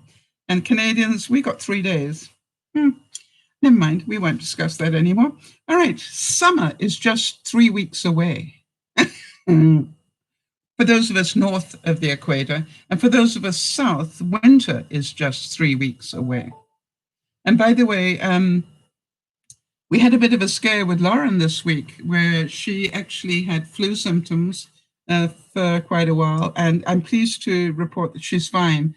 But I kept pretty quiet about it. But she didn't give me the okay to ask for thoughts and prayers. But what I wanted to say was, it must have been so scary for her when she thought that maybe she might have that. But apparently it wasn't the virus. So I have been in the house 4 months now. As you know, I moved in for a month first before I actually signed all the papers. So I've been here 4 months and 18 days. Isn't that amazing? 4.5 months already. And I must admit that I have just about forgotten a lot of the stuff about my old home, except for the people in it. That's a whole different story. But I'm sort of pretty established here now. It's not perfect in lots of ways, but it's pretty darn cool. And I'm getting much better with the neighbors. I had a bit of a run-in with my one neighbor, but, I made sure that I got back to her when I saw her and chatted to her and just said, hey, I just need you to know something about me. I would never intentionally do anything to encroach your space. So if ever I do that, please start by knowing that. Yeah, Jeannie's saying this is allergy season for many of us, sneezing and sniffles at the time. Jody, I don't know if you've noticed, but since I started on that, whatever that antihistamine is that starts with a D, that I told you that's the one I'm about to move on to. I still have it, but I'm not streaming as much at all. My eyes are not watering as much. I haven't had to blow my nose in the middle of a broadcast. So yes, this one is definitely working better than the other one, just so that I can thank you for that help. Jody took my allergy issue very much to heart, that that she does that. And she did some research for me. Yeah, I Clarinix, I've never heard that word, but anyway, I just buy it as a generic. So that's good. Hi, Jamie. Good to see you. So 4 months. I've had winter here, and I have now had most of spring. The exciting thing is to find out what is actually in the garden. That to me is exciting because you don't know. You arrive in winter and you have no idea what's going to pop out of the ground. And for those of you, that know, it is just like every day I sort of go around going, wow.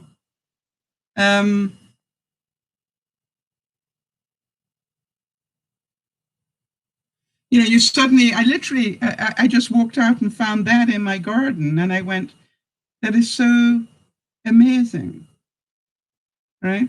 And quite honestly, if that was the only iris that I had this summer, it gave me such pleasure. But there's a whole bank of them, so that's really awesome. So I think as well, there's something that I want to tell you, that I don't care whether you have an indoor garden. How much time have I got? All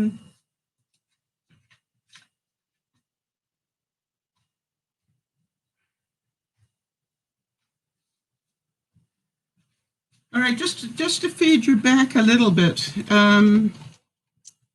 that I am almost at the stage where I can feed myself off my hydroponic lettuce. This week, I actually did an experiment, which is I chopped off the top of a lettuce to see how it would grow. And as you can see, it's growing beautifully. So these plants are doing really well. So this one, yeah, you see the roots coming through here? You see those roots? This one is a romaine lettuce that I just chopped the bottom off. It's got one little root starting to come through. You probably can't see it. And if I put it near the computer, I'm going to drop water on my computer. But it's right here. There is one little root. Can you see it? I did it. Okay. And this one is fine. So I've ordered up the two mixed lettuces. They both died.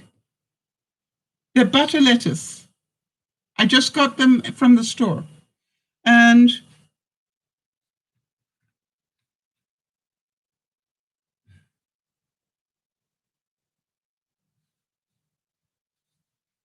the latest experiment was that I decided I found that I've got one kale plant in my vegetable garden.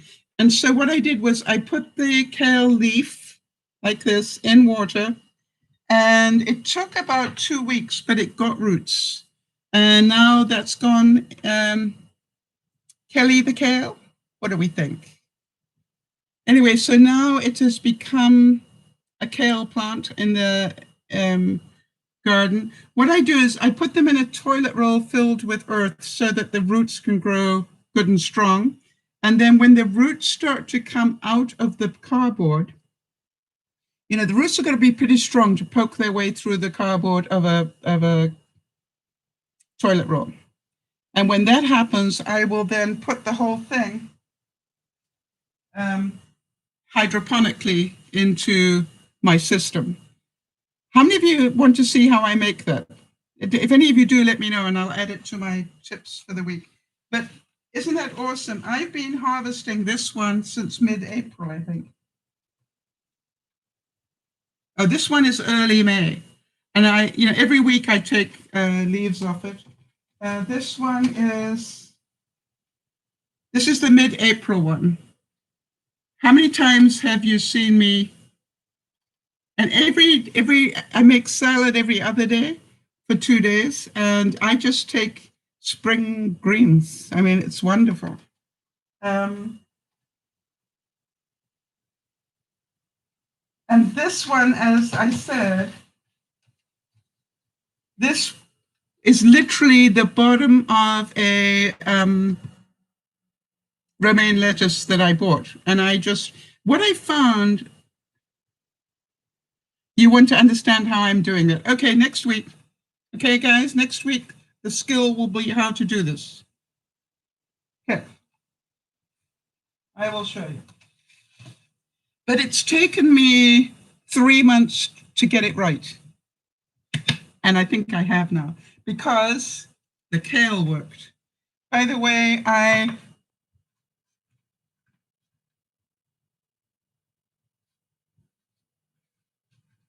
think this is basil or basil, depending on which country you're in. In England, we call it basil, but I think in America, you call it basil. I think that's what it is. I grew that from seed. I really did.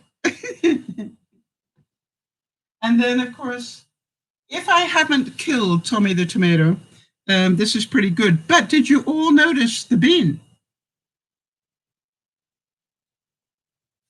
All right, Jody. Oh, I nearly fell over with it. I've got to get really up close to that camera because I want you to see.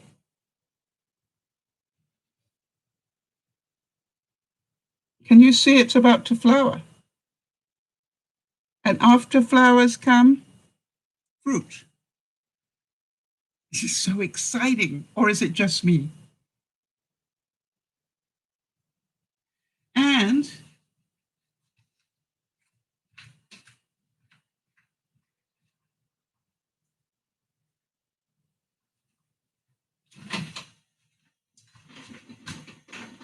oops, forgot about that.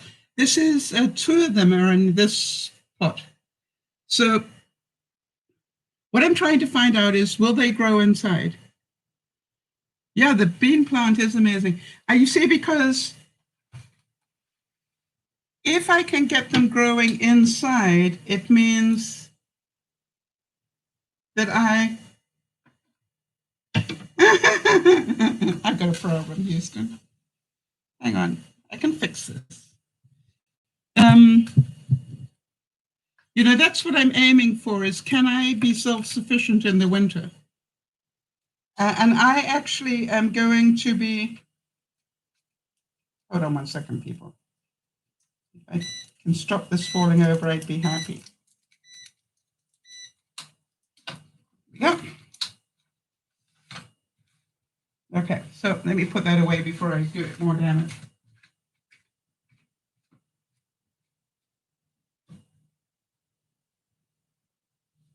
And this one, I've had, this is a spaghetti squash, so we'll see if that works.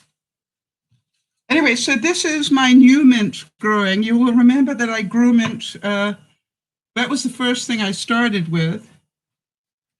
And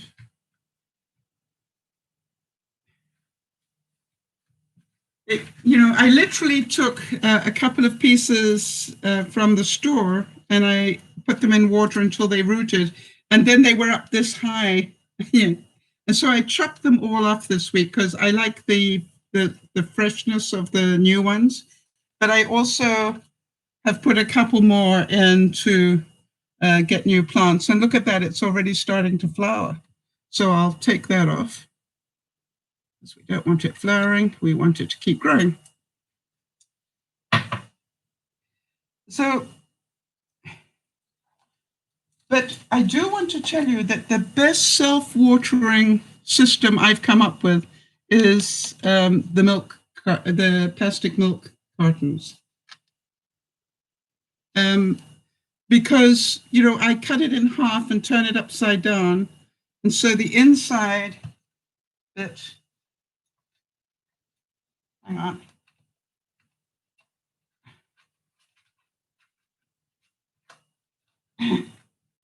Come on. That's not the easiest one. Let me find one that's easier.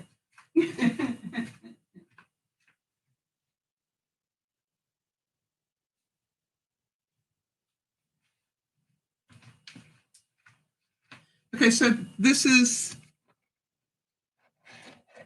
the top of it inverted, and that's the bottom. And then you just, I took the cap off it and just put some paper at the bottom so that the earth doesn't fall through. But now it's a self. Yeah. Okay, so the yes, absolutely. Manon's asking, can you have a mini greenhouse for them outside during the winter? I've already got that. And this is going to blow your mind because I want to show you this.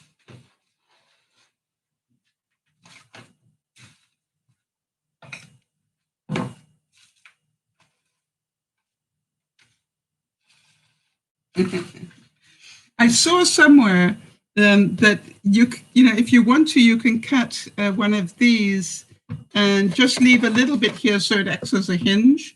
And then you can put your plants in the bottom here, close it and seal it back up, and it becomes a terrarium. Until, it'll self-water without you having to water it. And I'm going to do an experiment with that. How many of you are going, oh yeah, please, let's see that one. But what I don't like is it means that I won't be able to turn the top upside down. I'll make a plan. So this is going to be a new experiment for me. Manon, I have a 29-foot deck. And what I realize is that is the perfect greenhouse. What I'm going to be looking at is how do I enclose part of it at least to make it into a permanent greenhouse for the winter, and that I can roll up the plastic during the summer. And I've got a lot of stuff already growing on the deck already at the moment. But I did buy the sort of plastic greenhouse thing, and that I want to put against one of the windows of one of the patio doors so that the heat from that window will go in there. Plus, I will probably put a light bulb in there because it's amazing how much heat a light bulb gives off. Right, Sharon's saying, my green bean plants have baby beans on them. The snow peas, I was told it was a bush plant, has baby peas on it. You're so proud. I haven't done peas yet. So you understand, this is all about what I'm really looking for is to see, can I do it and therefore show you how to do it? You know that, that's my life, right? Is it possible to do? And that answer is absolutely yes. And as you can see, I really find it very useful to have them in the one shoebox. But I want to tell you, they drink a lot more water than you think. So part of me goes, I can understand why people use polystyrene and then cut holes in the polystyrene so they can fill up this container just like once a week. I have to come back in about at least every other day and put quite a bit of water in each of these. So next year I probably will try or even by the winter, if I can get, when they deliver my freezer, if they have big bits of polystyrene, I'm going to say, leave the polystyrene. I have a plan. And then what I will do is probably paint the outside, because you don't want it see-through if the water's going to be in there, because that's how you get algae. So, all an experiment. But how many of you understand that really what I wanted to do was stop paying $5 a week or $10 a week for salad? And I'm nearly there. I am so nearly there. I'm surprised. And now I'm on my way to be able to have baby kale salad too. That's my next experiment. And I happen to like the taste of mint. And I actually do throw some mint leaves in with my, I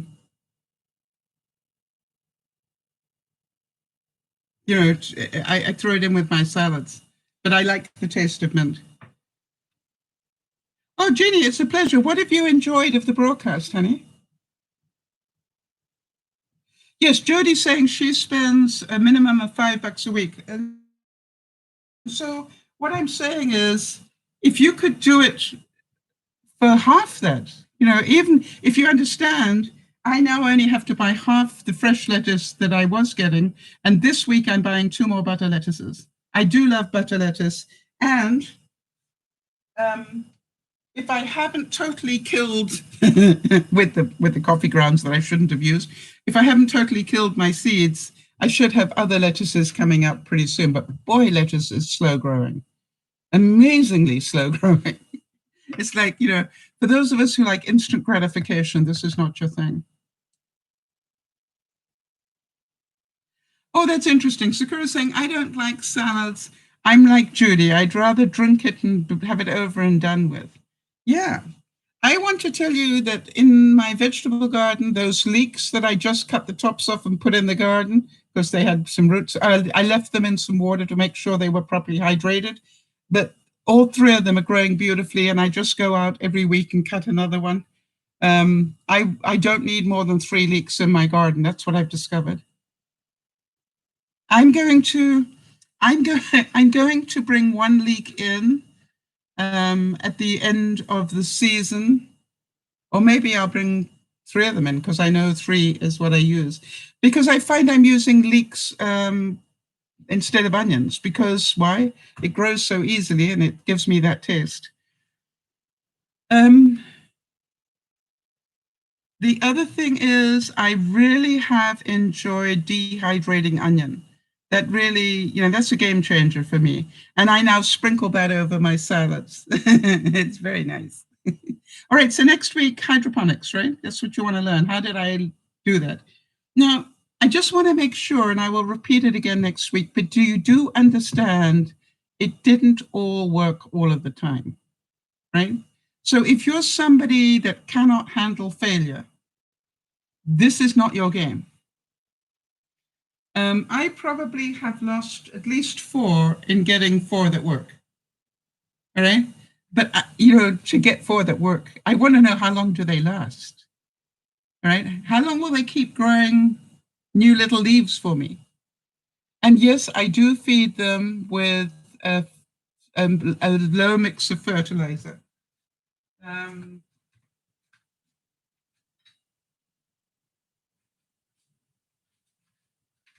So I have a sort of Miracle Grow type stuff, and I mix that in a bottle like this. And then what I do is I put about this much of the Miracle Grow and then fill this up with water. So I want to make sure they're getting nutrients.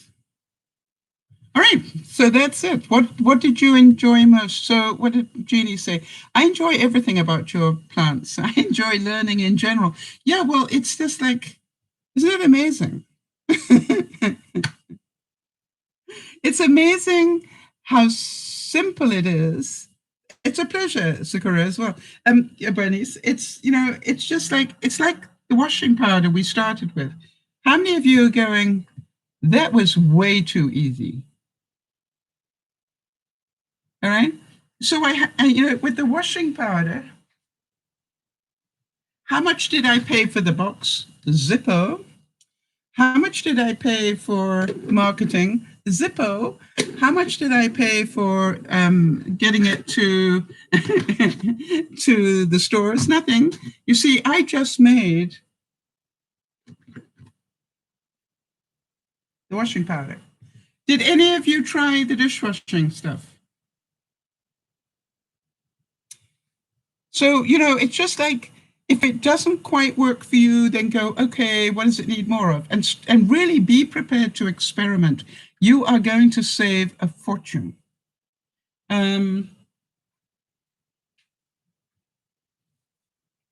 Jody asked me, did I know about this? And this literally is so simple. It's just an everyday,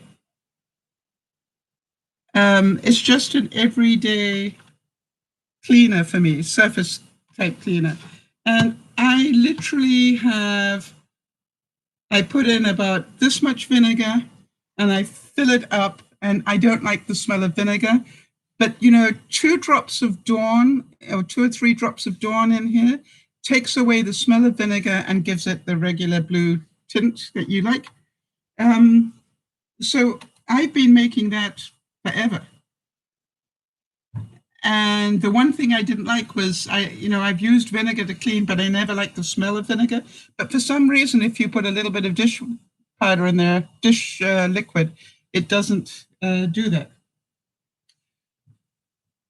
The washing powder for the dishwasher, how much do you use?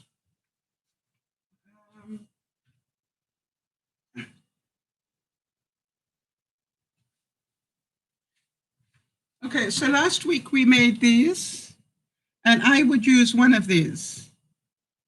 Okay, I also have it loose, like this. So I would use, it depends what I'm doing.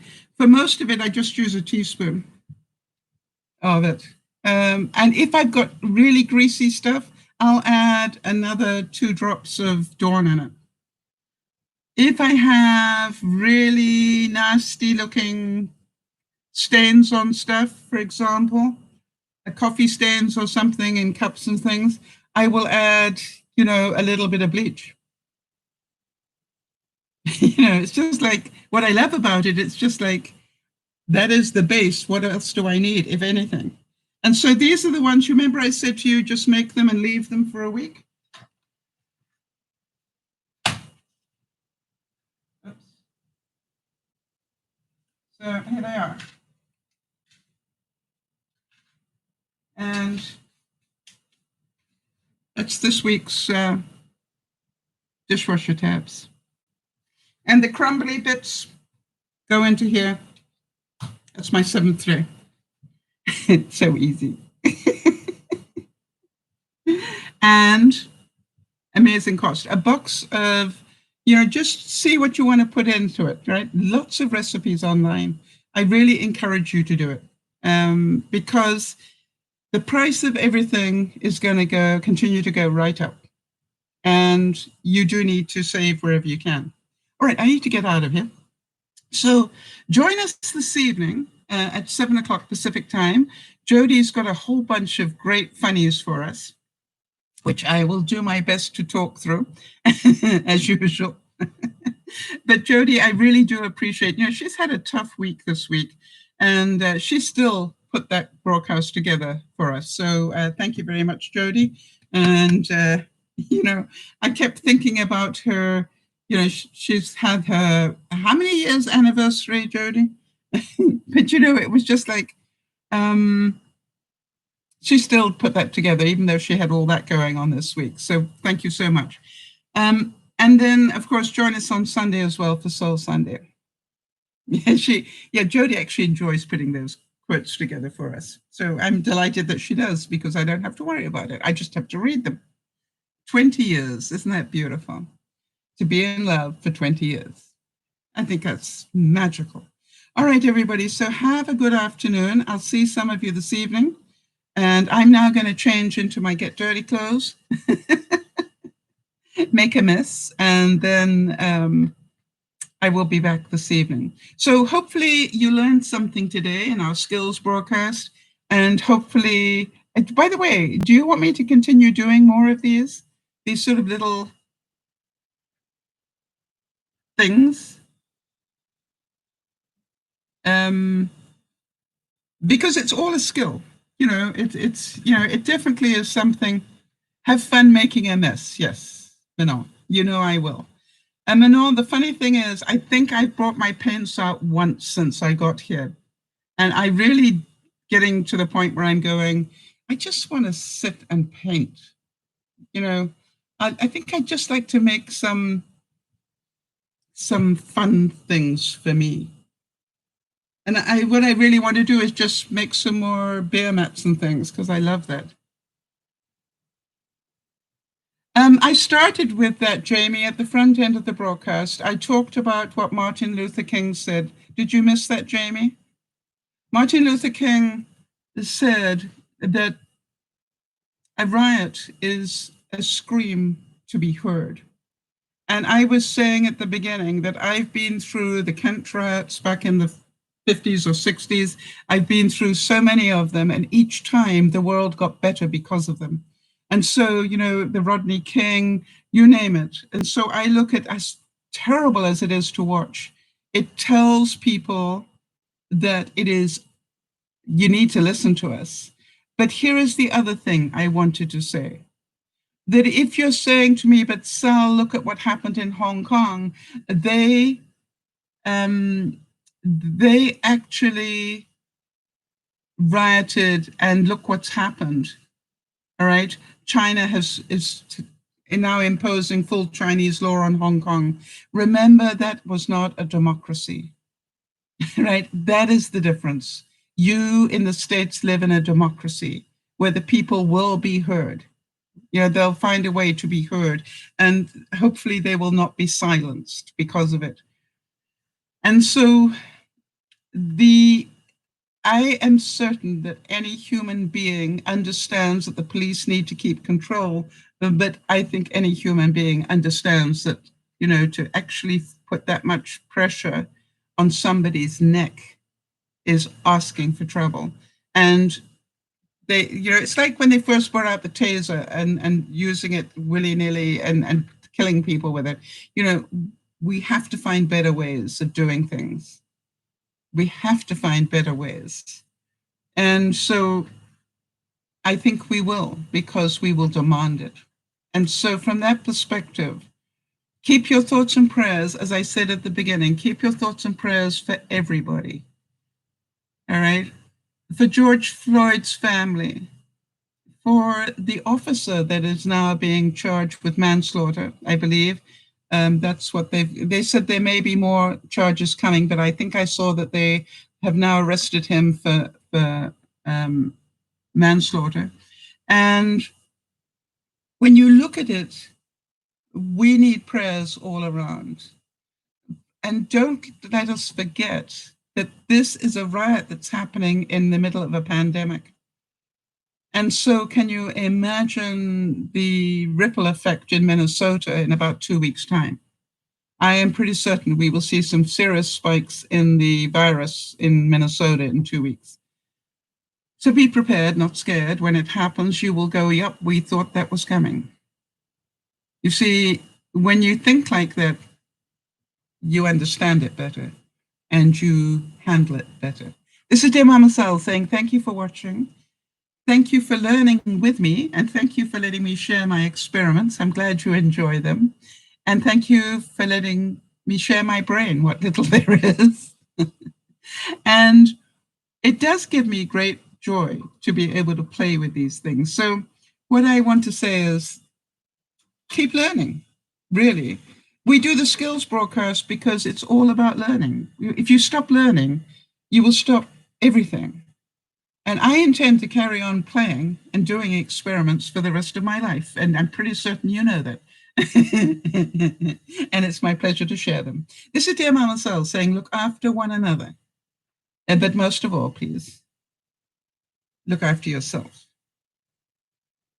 And this is where the challenge comes, because round about now I have to turn off the live stream and close the doors. It's very complicated. Let's see how I do. First of all, I have to make room. Bye.